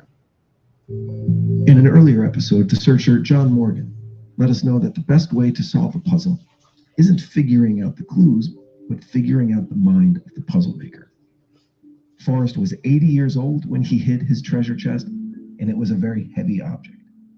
The logical solution was that he would want to get as close to the hiding spot as possible in his car. So let's look at those clues again from the point of view of an old guy with a heavy thing that he needs to carry into the woods. Begin it where warm waters hold. Okay, so the search begins. I mean, you're already assuming it's into the woods. Yeah. I understand it says Braven in the Wood in the poem, but I've had a person email me Braven in the Wood is just the chest itself. Yeah. There's no proof you have to walk into a forest until Jack Stoof said so. I actually agree with most of what they're saying about these clues. Now, I might quibble about Yeah, I might quibble about things and say, well, you're interpreting that, and that's not definitely what's meant there and stuff. But honestly, I think this person's going to find it. I think in episode 9, this person's going to find that treasure chest. That's my favorite comment. Interesting. That'd be an interesting thing to reveal. I tell you what. All right. Yeah, that'd be great. Because we don't know when this was produced. It could have been produced in 2019. We don't know. Bro, we don't know shit. Yeah. I just know that the he or she who is sending me this stuff seems to know their shit. They're definitely working the poem in a way that I probably would have. I might disagree. Like, I agree with everything they just said there about trying to get closer to it in a car and matching that up to the poem. I agree with that. I would love to buy the girl who's leaking me all this shit a beer after this is all done, just for the record. All right, let's go. You just want to buy everybody a beer, and now I'm wondering. I don't think you've ever offered to buy me a beer. Ashley can come too. We will say hi to him, and then we'll all make friends after it's all said and done. It's all good. All right. I will not be While you're driving, done. Then you take that road, or maybe you turn off dirt road, back road, down into a canyon. Fair enough. Not far, but too far to walk. But the narrator, Forrest said canyons were in your hands. Canyon can be anything. I agree with the narrator more than I agree with you. Well, you don't like me anymore because I think I agree with all 9 clues at 9 Mile Hole. But not in any way, shape, or form the correct solve. How about this? All 9 clues, wherever the final spot is, all 9 clues at the final spot. Within eyesight. You're trying to get me to agree with something that, like, I am fundamentally against. Why are you so fundamentally? Nobody thought like that. Wouldn't it be something that nobody thought? I mean, I thought of it, but I didn't get the treasure. Because of my own confirmation biases. Remember, I'm the Indiana Jones Grail Diary map where where once you know where to start, you just follow the map. Fair enough. But what I would argue is the map really doesn't start till the Canyon of the Crescent Moon, and inside the Canyon of the Crescent Moon is the fucking thing you walk into, which is not real in real life. You can't actually walk into Petra. But my point is, at the end of the day, the Grail Diary took you to one place, and all the final clues in the Grail Diary were all in the same place. From Crescent Moon all to Leap of Faith. At the optical illusion, all the clues were in the same fucking spot, my friend. No, those were the trials. Those are the trials you're supposed to complete after you get there. No, there's no clues. All the clues from the Grail Diary are talking about the same place. The Crescent Moon is literally where you go inside and do all the fucking trials. Everything in the Grail Diary talks about one place. So all 9 clues talk about one place. I'm in. I agree with the narrator more than you. I'd rather listen to the narrator. Fine. It's confounding now that we're still in a car. He's basically saying you could walk it, but you might as well drive it because you're 80 years old and that's what you do. From there, presumably, the rest of the clues would fall into place. Now it would make even more sense that the first clue is the most important, just as Forrest always said it was. It also means that the final resting spot of the chest is tantalizingly close to a road. Whoa. Yes, sir. It's a page in the diary, thus part of the whole thing. Yeah. When it comes to Dale, that piece of information would be very, very important. My solve even had a crescent moon in it. That's what I'm saying. My solve was straight up out of Indiana Jones. It matched up perfectly. Like, my map looked just like. In fact, I took a screenshot of Last Crusade and I superimposed it on my area. I'm telling you, my area looked like wherever the fuck they filmed that. I gotta say, I think Jeremy has a map to a jar that has been posted in the Discord. Yeah, I know where a jar is. But I think Jeremy knows where a jar is. Just saying. Yeah. I would add to that. There are no clues to finding the jar. I found that. I'm gonna go get that jar without any help from Forrest Fenn. Take me with you. That's all I ask. Yeah, we'll do that. New Mexico is now only going to be 1 state away from me. Instead of a 15-hour drive to get to New Mexico, it's only going to be 5 or 6. That's nothing. 5 or 6, Yeah. I picked 5 and 6. No, we need to do that at some point. 20-hour Jeremy. I did Jeremy with teenagers in the background, teenage girls in the background. We drove from Los Angeles to Dallas, 20 hours straight. Then we picked up 2 of their friends, and then drove the 20 hours from Dallas up to fucking Yellowstone. Yeah, that was stupid. Did you have alternating drivers? You're looking at him. Just you? Ashley, Okay. Ashley sat in for, what would you say, 4 hours of each 20-hour drive? Yeah. Oh, then I got you beat. Okay, so I left from Kentucky. Really? I left from Kentucky driving to New Mexico, 20-hour trip. 20-hour trip. I made 18 of those. Me driving in the driver's seat, and I only let somebody took over at the last 2 hours because I could not see anymore. I have to argue with Ashley. I'm going to say in the final 20-hour, actually the 20-hour drive back to Texas, I did the whole fucking thing. And the 20-hour drive back home, I did 16 of those hours, 15 of those hours. So really, if we I'm at your 18 mark, dude. Honestly, let me tell you. Stood up for myself. Let me tell you, because this is going to sound scripted. We are literally talking about not far, but too far to walk. In this conversation, I just think that's funny because I just now realized that is not scripted bit. That is us literally arguing about who drove the longest here. Here we are. Might as well meet up in Colorado Springs. Brian Bevena knows how to stir the pot. All right. Oh, by the way, 5 Leaf, I see everything you're saying, bro. I guess it depends on the day of the week sometimes with you. We'll be back with more X Marks the Spot I have one more. after this. Thank you. Thank you very much. In 2013, just as the search was making its way into the zeitgeist, Forrest released another book, another memoir actually, entitled Too Far to Walk. I know, right? What is he rubbing it in? So okay, they do get into it. It's like I don't know. Yeah. I'm just. I honestly wish I had bought this book. In my crazy mind, I thought everything that you needed to solve this treasure hunt would be in the first book, but it really sounds like it was in the second book.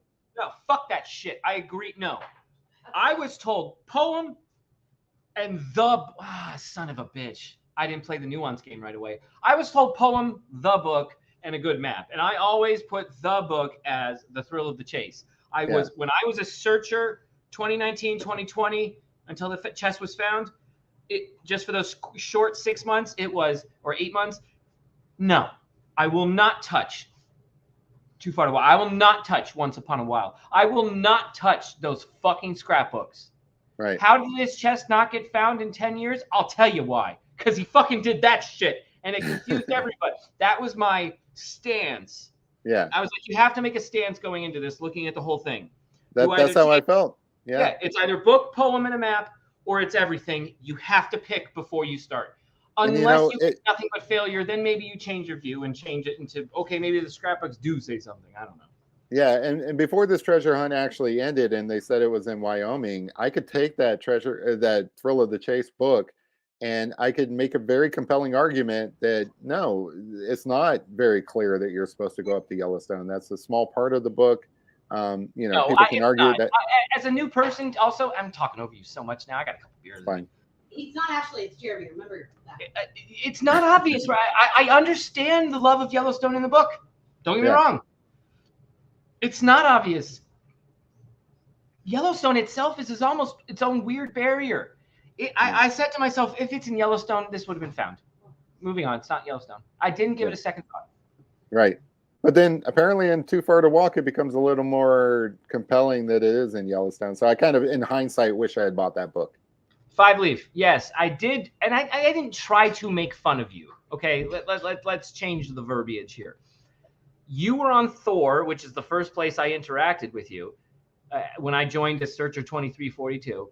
And you were on Thor saying you held the one true answer. Well, immediately my radar goes, okay. Do you have photos with the treasure chest? Because that's when you were saying this. And I typed that in. Well, no. Do you have photos with Forrest Fenn in the treasure chest? No. Then you're not the fucking finder. And your solve, as brilliant as you might think it is, doesn't mean shit. And I hold that stance to this day. Unless you have pictures with Forrest, With the treasure chest, you can't say shit. You can question. You can wonder. You can go, this doesn't make any fucking sense. My solve is fucking brilliant. I don't understand how this solve doesn't work. There's obvious intent behind this solve. Tell me what's going on. You can do all that. But what you can't do is sit there and say, fuck all you. You're all stupid. None of you see the solve that I have. The cipher is God. No, man. No, man. And I'm not some fucking paid actor because I call you out on it as Searcher 2342. And then when I decide to join YouTube with Ashley, I continue to call you out on it. It's just I'm consistent. Sorry. I love that this little intermission. Oh no. Got yourself? Oh, karma. I karma'd this. Fenn curse. Axe again. Oh, that's not bad. You're not even bleeding. I tried to catch the knife when I dropped it. Goddamn. It pokey you though. Yeah, it pokey you. But that's not stitches. All right. She's okay, right? Yeah, she's fine. Legit fine. Come show the people the pokey. Just proof of life, right? Proof of life. Right. Yeah, proof of life. Yeah, I already stopped the bleeding. See, it's okay. You see it? A little bloody spot there. Yeah. It's fine. She's a girl. Pokey. Well, I mean, I'm gonna get slapped for that one. She's gonna do. You know what she's gonna do after this is done? She's gonna go. Okay, put your fucking hand out. Oh shit! I thought she could do it right now. She's gonna go. Put your fucking hand out. I'm gonna drop the knife on your finger, just like it happened to me. Yeah, and try to catch it. Right. See, I already know what's happening I to have me. no shoes on. I'm not going to have a good night. I'm not going to have. Hey, no fuck face is fair against a shithead that acts like he's winning an argument on nothing. All right, we ready? Yeah. Lead to the growing legion of obsessed treasure hunters, and here he is, publishing a book that is really just another collection of stories from his life that people gobbled up in the vain hopes of deciphering additional clues that they could then shoehorn into their existence. That's missing. Jack, I will say this. That's fucking missing. And the fact that we don't have a chest finder, Forrest, handshake, I find a little odd. Okay, they're having a laugh together with the chest next to, what more do you want, Ben? I want it to not be so obvious that the fucking juice wasn't worth the squeeze. Right. After everything, after the setup that we got, for it to just be a photo of two people social distancing, and for Forrest to not congratulate the finder publicly, but to congratulate all the searchers for a decade of making his fucking family more wealthy. The counter argument for the photo bit is that it did occur during the pandemic. You know, maybe that's why. But no, I do agree that this could have been done differently. Possibly. But then Jack Stoof, our finder, even shoves it in our face. He gets the opportunity that none of us got. He gets the chance to talk to Forrest Fenn in the same room about the mysteries of the fucking universe. Right. And what does he say? Forrest invited me to live next to him. And I said, nah. Forrest gave me a book that was super important. And I said, nah. Forrest wanted to meet me again. And I said, nah. That's what our finder said to us in his opening statement. Nobody on YouTube has slapped the Fenn family or Forrest Fenn in the face metaphorically as hard as Jack Stoof. So because I actually want Jack Stoof to come on this show and have a beer with us, I do too. These things he's talking about will not come up in that. Like when you come on, we'll talk about I don't know, like whatever. Star Wars. We will not be talking about whatever the fuck he's talking about. We'll talk Phantom tracks. Phantom tracks. I'll be there, and then we'll have like a shot collar on. And anytime he says something that is inappropriate, I'll just press the button and zap him. I mean, whatever it takes. But Jack, come on, man. Those questions are obvious. That's why you put that information out there. You know what you're doing, Jack. So follow up. I think you've teed this up. When are you gonna fucking hit the ball? We're waiting. Hey Ben. Yeah. Maybe he is talking to you. He did leave 22 posts on that Twitter account. Have people seen this? I lost 22 pounds and didn't know it. How many fucking times have I said that on this stream? Hold on. You say that all the time. 22 is the biggest number to you. Right. Like, 22 is Davio's 42. 22 is my Davio 42 is what that is. Let's go to Jack Stoof's Twitter.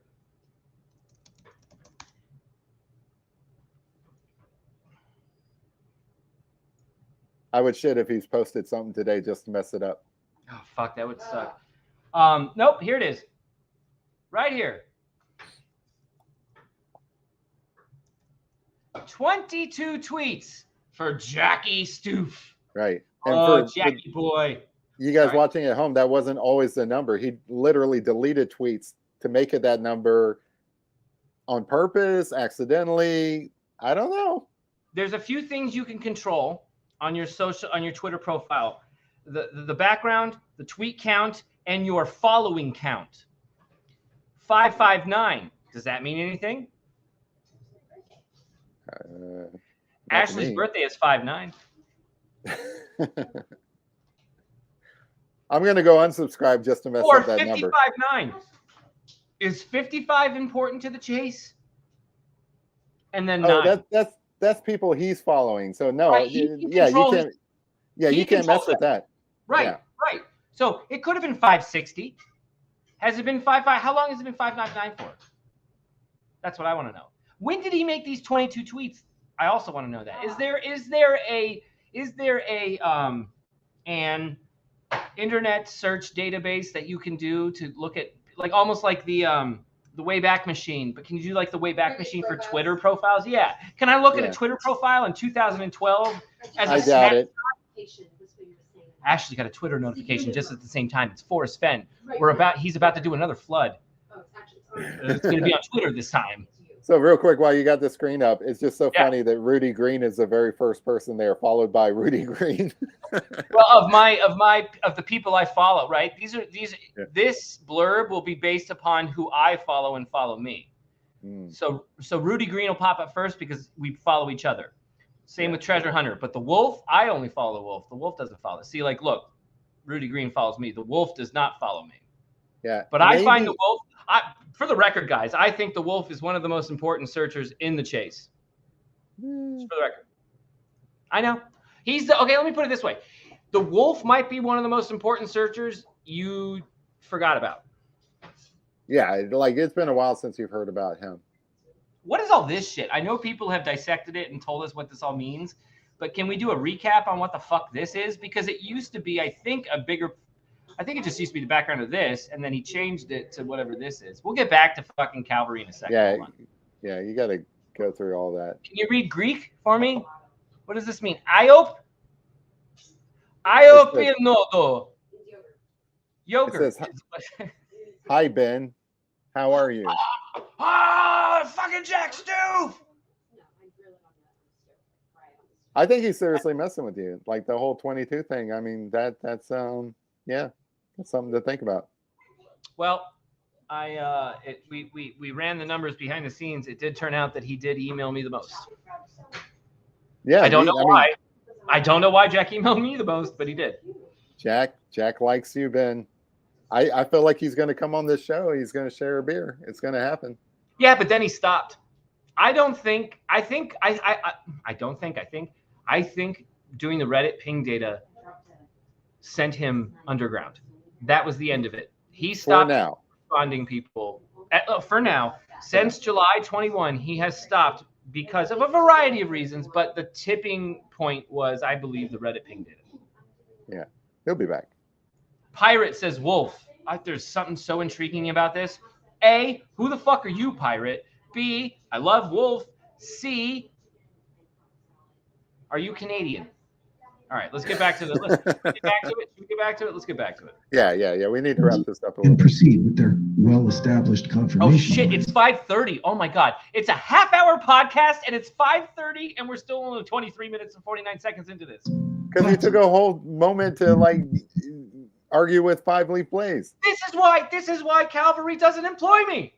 Yeah. This is why no one employs me. Fuck all of you people. I'll do what I want.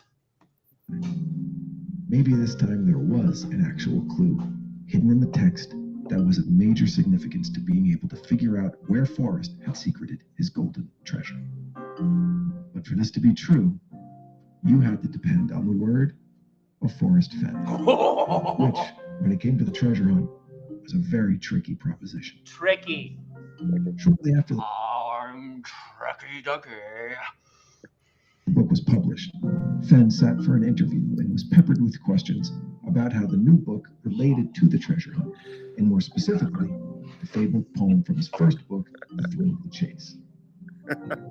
You see, thousands of people had been through the poem, books, and every bit of Fenn's writing they could get their hands on, so they could look for patterns or manners of speech. And who else? I'm sorry, I'm going to pat myself on the back here. I've shown myself, I believe, with the help of Jeremy on both interviews. I think it needs to be a Howard Stern, Robin Quivers kind of deal between me and Jeremy. But who gave you the best Dan Barbarisi interview? The Right. Treasure Warriors. Who gave you the best Toby interview? The Treasure Warriors. Here's Who the would thing. give you the best Jack interview? Here's the thing. Jack doesn't want to talk about the treasure hunt. That's pretty clear. But you know what? Right. I bet you Jack's lonely. I bet you Jack's bored. I bet you Jack is like tired of those sandy beaches and just throwing money everywhere. There's only so many pina coladas you can drink before you Exactly. get bored. Come on And this show. with Dan Barbarisi. We talked daily fantasy with Barbarisi. Yeah, we'll talk. Like, even if I don't know anything about what you're talking about, you're into like Greek stuff or whatever. You let me know beforehand. I'll become an expert on Greek shit. Let's talk some fucking. I don't know shit about Greek. Let's talk. I don't know fucking shit about Jack. shit. I'll bring Greg Brutal Truth on in the interview too. I see him in the chat. I see you there. You can come in. We'll fucking talk to Jack together. Jack would love us. Although I think Brutal Truth, Jack would not like you, Greg. Let's be serious. I mean, you just gotta like not talk about Fenn stuff. What Greg did was a little overblown. All he did was knock on someone's fucking door at the end of the day. Okay, let me be real here. All Greg did was he knocked on someone's door. However, he knocked on the family's door of the finder. I mean, Jack, that doesn't put us all in a good light, Greg. But I think Greg would say too, okay, I did it. They told me to stop, and I fucking stopped. What's the fucking problem? So I think Jack and Greg should be reunited, and maybe I am the middleman instead of K-Pro being the middleman, hearing because she has a secret communication going on with Greg, and then backstabs Greg and gets the info and provokes Greg to go do this, and then tells Jack Stoof's family, or tells Jack Stoof, oh, by the way, Greg's going to your family's house, even though she was a part of the plan to do it. Right. Oh, I'm sorry. Did I say things I wasn't supposed to say, Greg? Sorry. It only defends you, Greg. I'm defending you. Sorry, Jeremy. No, it's all right. Like, Jack, forget about this Greg nonsense. If you just want to come on the show and talk about how to spell your last name, that would be very helpful. I mean, we could talk about that for a bit. Although so I do have to agree with Packer Jack. Right now, the best Chase interview of Jack by default is Copper Dan. And that makes it the best interview of the Chase post Forrest Fenn. Jack and Copper Dan meeting is the biggest event to happen in the post Chase world, bar none, right now, even as we stand right now. Here's why. There were people that said Jack Stoof doesn't exist. He's not a real person. He's a made-up Google AI image persona funded by the CIA because they're on it with Forrest Fenn, and Jack Stoof just never even existed in real life to begin with. We're given a couple of images and whatever, blah, blah, blah. Copper Dan met with the dude. They shared a beer. Right. He signed a fucking map, and he spelled his name wrong. That's how you prove you're a real person. And the word persistent. Hold on. I might have a Westworld clip for this. System error. That's how you prove you're not a robot, is you sign your name. Prove you're real. Yeah. No, seriously, like, all joking aside, Jack, look, we know you're a normal person. We know that this treasure hunt is not the only thing in your life. If you just want to come on, shoot the shit to prove that you're a real person and you just want to, like, go about your business, that's fine. I would love to talk to you. I know Ben would. I don't know about Ben. Ben may not be able to control himself, but I know that I will talk about whatever you want with you. Just give me a heads up. I'll become an expert on it and we can have a conversation. And Jeremy, you're the yang to my yin, bro. Yeah, I don't know what that means, but I will look that up. I will, if you want to talk about yin yang, I will look up yin yang and I will become an expert on yin yang. First of all, I call bullshit on your knowledge of yin yang. I think you have plenty of knowledge on yin yang. Right. Second of all, Second of all, I think people are seeing a relationship here between you and me. I think they're feeling it. I think they want to see us in the same studio doing pie. I'm just saying. Yeah. I think we have something here. I mean, you know, like we definitely need a bigger budget. You know, get some green screen. We need millions. We need Toby's budget so that everything's green screen. Like, oh my God, I saw. Okay, I don't know if I can show this particular scene yet from Jens, but I saw Jens do something that I know all of us searchers will love. He does something with his fucking camera shots where he shows us the side profile of Toby and Shelly talking to the camera like I am right now. Except, you know, Jens is like 10 feet away with his camera. And you can see the green screen behind them, the lights on, you know, it's behind the scenes. And he morphs the camera into a shot of then what you see on YouTube. And it's just them talking with the news background. Right. I mean, that's a great way to show the world how this, like, just how this evolved. Yeah. I mean, this actually isn't my real background. This is a green screen. I'm actually on a beach in Puerto Rico right now. And this is just, we know. We've been waiting for you to tell us the truth. Yeah, I mean. All right. We have so much. Sorry. Fuck. 24 minutes left. Let's go. Well, this is almost wrapping up anyway. The podcast. Yeah. We have 24 minutes left, and we're only 24 minutes into the podcast. Right. A bit of information that Forrest would rather remain hidden. Can I have one more beer? And they were successful in a few areas. The first, and many believe to be very important, has to do with a single line in the preface of his book, Too Far to Walk. There are other discoveries that relate to later clues that we'll touch on in future episodes. But for now, let's examine the preface of his book. Red Dead Redemption. That's what the soundtrack has reminded me of. I don't know if I've said it. It's taken me a couple weeks. I am in the Red Dead Redemption soundtrack. And let me tell you, Cavalry, home run. And how it relates to the third clue in the poem. Remember, not far, but too far to walk. If we can figure out where warm waters halt. I fucking like Toby. Toby's like the dad of the chase. I disagreed with everything he said. I'm on record saying, oh, Toby's telling me the first 4 clues explained. I can't fucking wait because I'm going to do the fucking opposite. Like, that's what I was as a lurker who would watch Toby. But guess what? I would watch every single one of his videos. Every single one. Mylon, let me just give you a little piece of advice. Don't say no more Toby fawning, because that's exactly what we're going to do when you say that. You're at the wrong channel. We heart Toby here. He might be wrong on everything, but we love him. I love Toby. No, he's not wrong on everything, by the way. He's just fun. He's a fun guy to talk about. So I call him the dad of the chase. Am I wrong? I mean, you know, like, yeah, grandfather. I don't know who the mom of the chase is. Maybe Shelly. Maybe. Toby and Shelly are the mom and dad, or the mom and dad of the chase. I don't want to say grandfather and grandmother. It's too provocative. Toby and Shelly are the mom and dad of the chase. If Cynthia's the mom of the chase, like... no, Cynthia's not the mom of the chase. I don't know if you can you be a mom of anything if you aren't a mom? Is she a mom? I don't think Shelly is. Shelly a mom? I don't know. Here's what Cynthia is of the chase.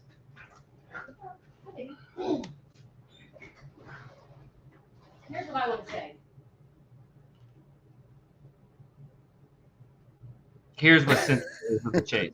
How many beers have you had? Just the one? Smoke weed every day.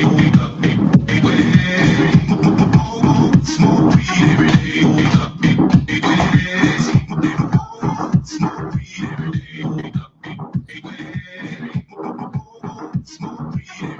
Margarita! I would never have said yes if I saw you dance when you proposed. Contrary to rumors, I am not the mom of the chase. That's all you need to know. All right, Cynthia is the... I don't have an answer. All right, let's go. All right. Correct canyon. We then have to travel a non-specific distance.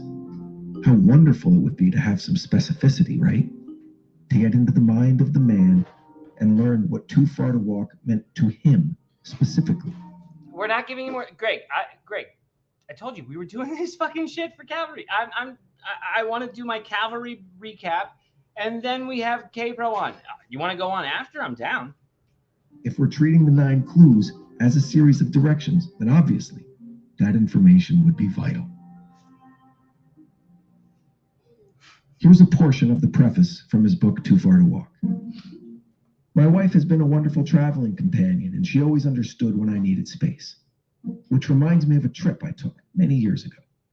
I put a small rubber dinghy in the Madison River, a few miles from West Yellowstone, Montana, and fished downstream to Baker's Hole. That part of the river was in the quietly forgotten western edge of Yellowstone Park.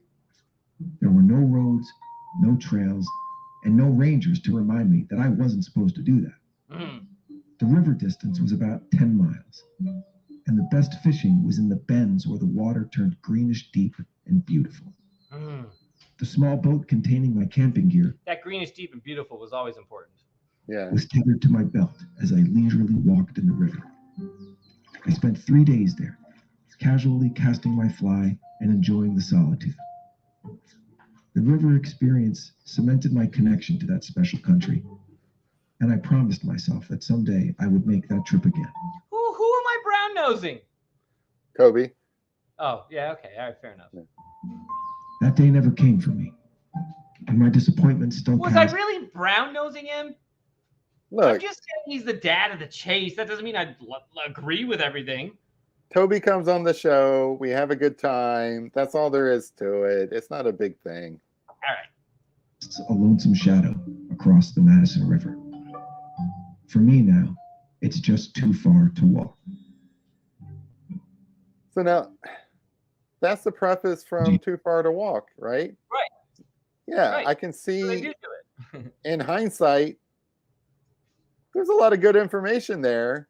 And I kind of wish I had paid more attention to it because you can extract 9 Mile Hole from that fairly easily. Now, amidst all the noise, Boom.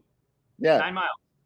amidst all the noise that's out there in the chase, I don't know how you would do that unless you're Jack Stoof, but especially if you're coming into it new and this is all you ever read, Right. you might read that and be like, oh, well, he said about 10 miles. Well, 9 miles is about 10 miles. So I'm going to just pick this spot and double down on it. Who knows? I wish I had read that book and I wish I had the kind of, clarity of mind to just push everything out and focus on that preface. But who knows? That's what you were supposed to do at the time. It is what it is.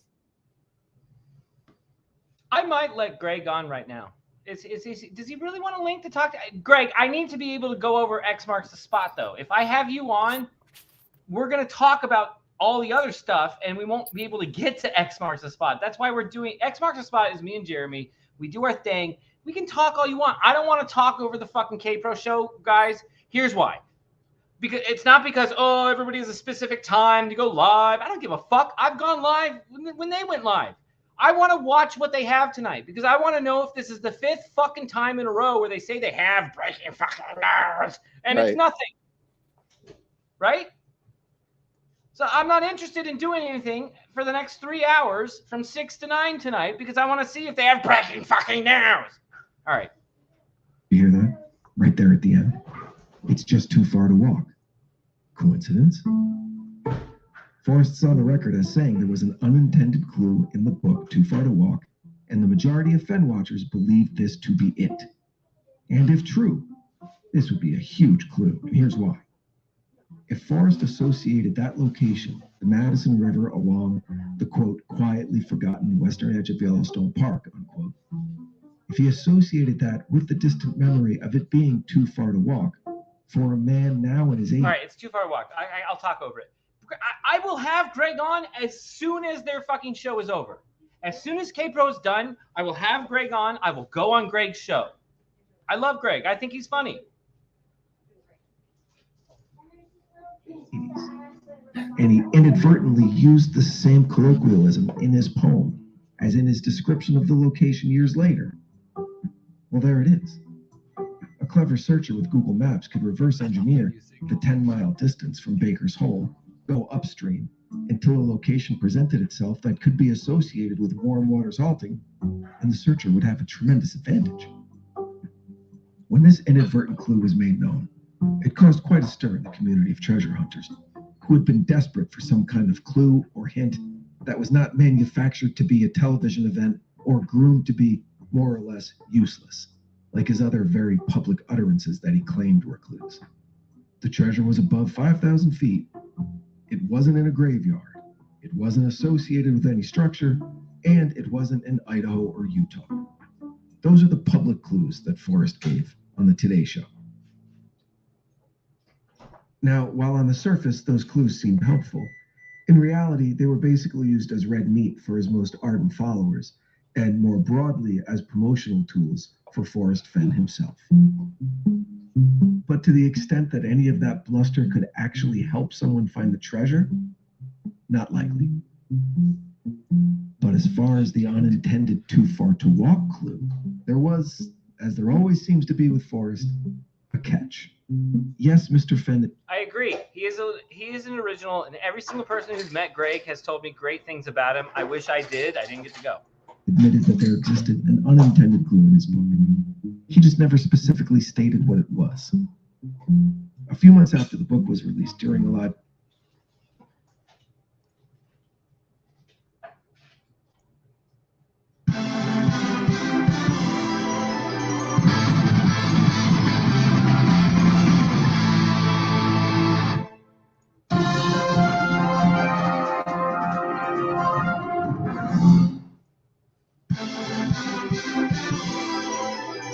I don't know what's going on here. Let me tell you why. 8.25 miles is Riverside Drive, the home of who? Brown.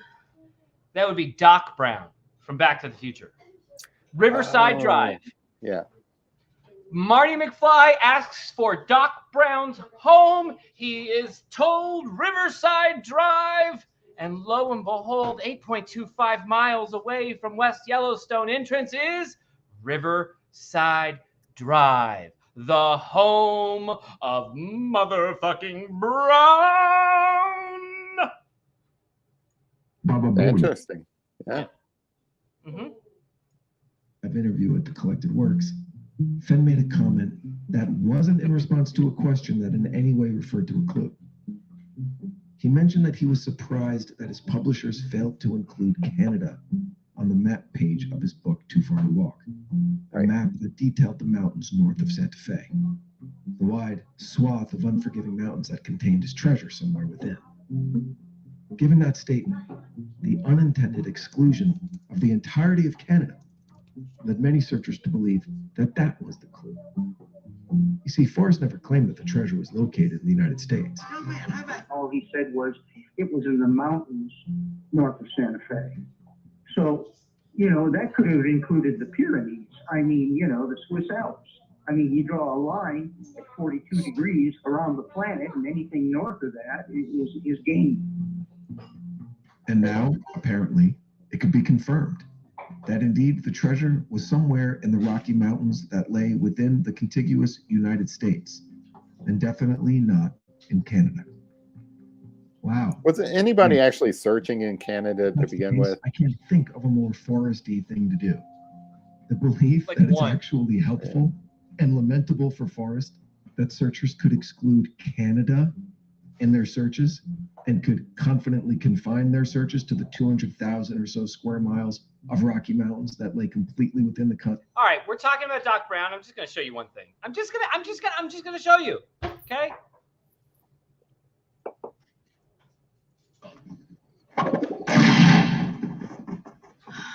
That was Doc Brown's hat shot off his head. Let's do that again.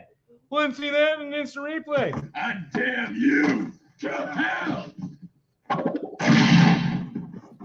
That's Doc Brown's hat getting shot off him. What did Forrest show us? A big hat with a big fucking bullet hole right in the middle. Didn't he? Didn't he? Didn't he? Oh, when did Forrest die, for all you conspiracy theorists? September 7th. Oh, is that the same day Doc Brown died? On the tombstone, September 7th. The Doc Brown thing is real. Don't you fucking doubt it. All right, let's get back to it. When your episode comes up on X Marks the Spot, do you talk about Back to the Future? Because that's what I want to hear. Do I talk about Back to the Future in my episode of X Marks the Spot? Yeah. I have to. I hope so. I have to. I assume I do. All right. Yeah. And it's genius. Thanks for that, Forrest. Super helpful. So it's possible to gain a more specific understanding of Forrest Fenn and his motives for how he chose to live the last decade plus of his admittedly amazing and very full life. He seemed content to entertain the adoration of false friends and revel in the praise they lavished upon him. But there was no sword of Damocles here. Forrest's crown didn't rest upon a troubled brow. He had something they wanted, and he allowed his legion of fans to do things that would specifically grow his brand and increase his reach and ultimately cement his own legend.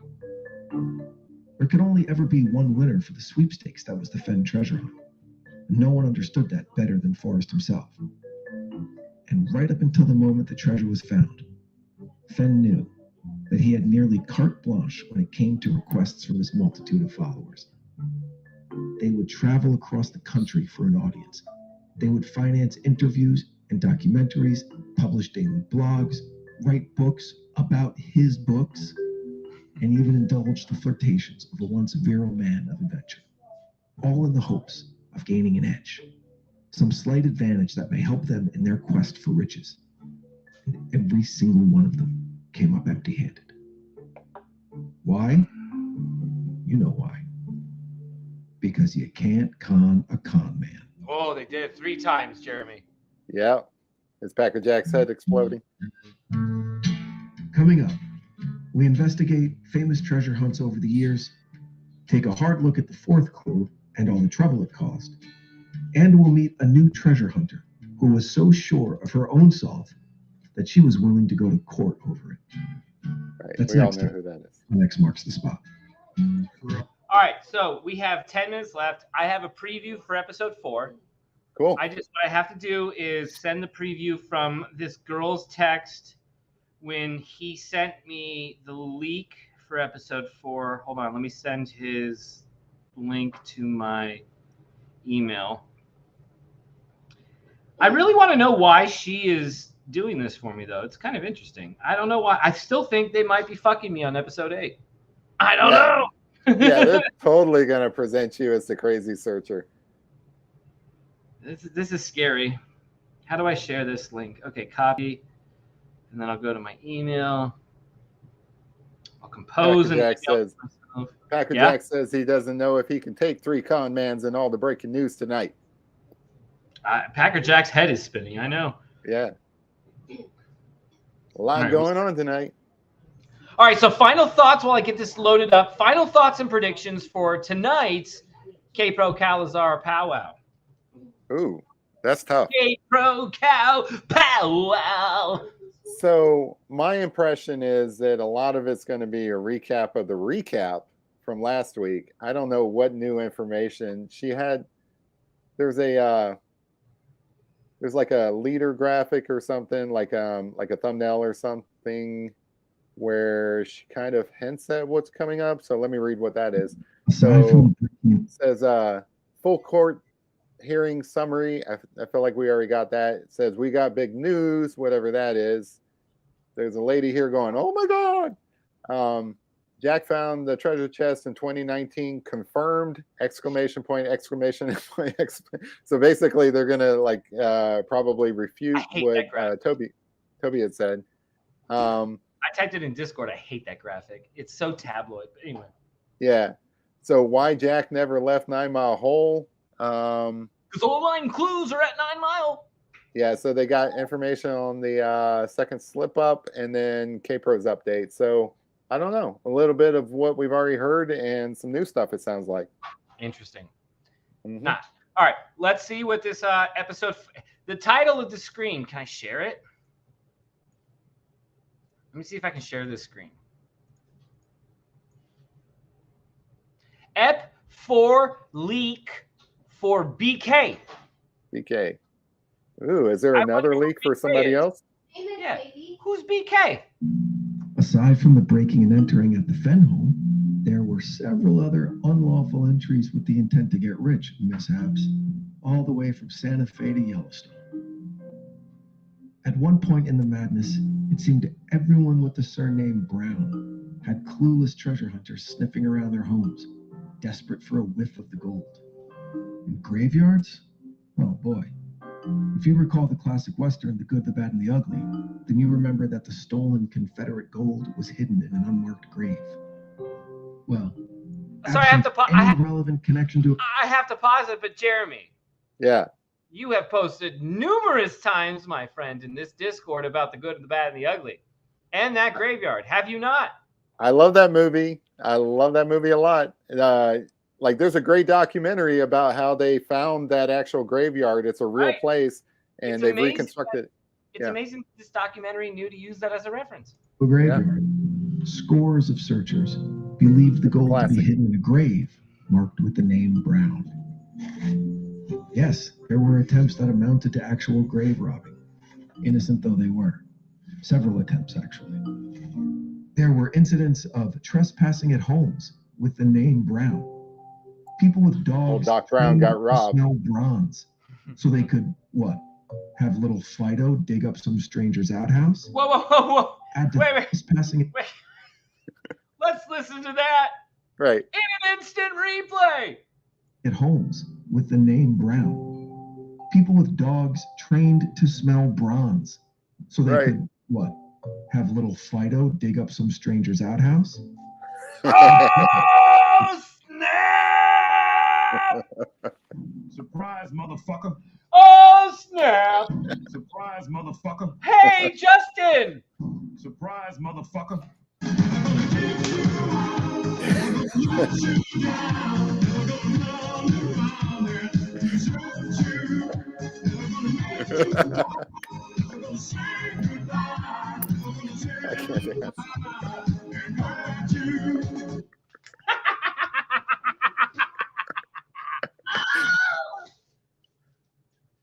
Yeah. Shut the fuck up, okay? Shut the fuck up! Desecration of graves by treasure hunters running on a gold fever adrenaline high. Forrest was forced to make some announcements. And how did he do it? Did he immediately let everyone know, either through Dale's blog where they all hung out, maybe a press release or a public service announcement to prevent any further issues? I mean, people were digging up outhouses because, well, the home of Brown. Did he simply say, stop going to people's private homes and for God's sake, stop digging up freaking graves? Nope. Forrest didn't do any of those things.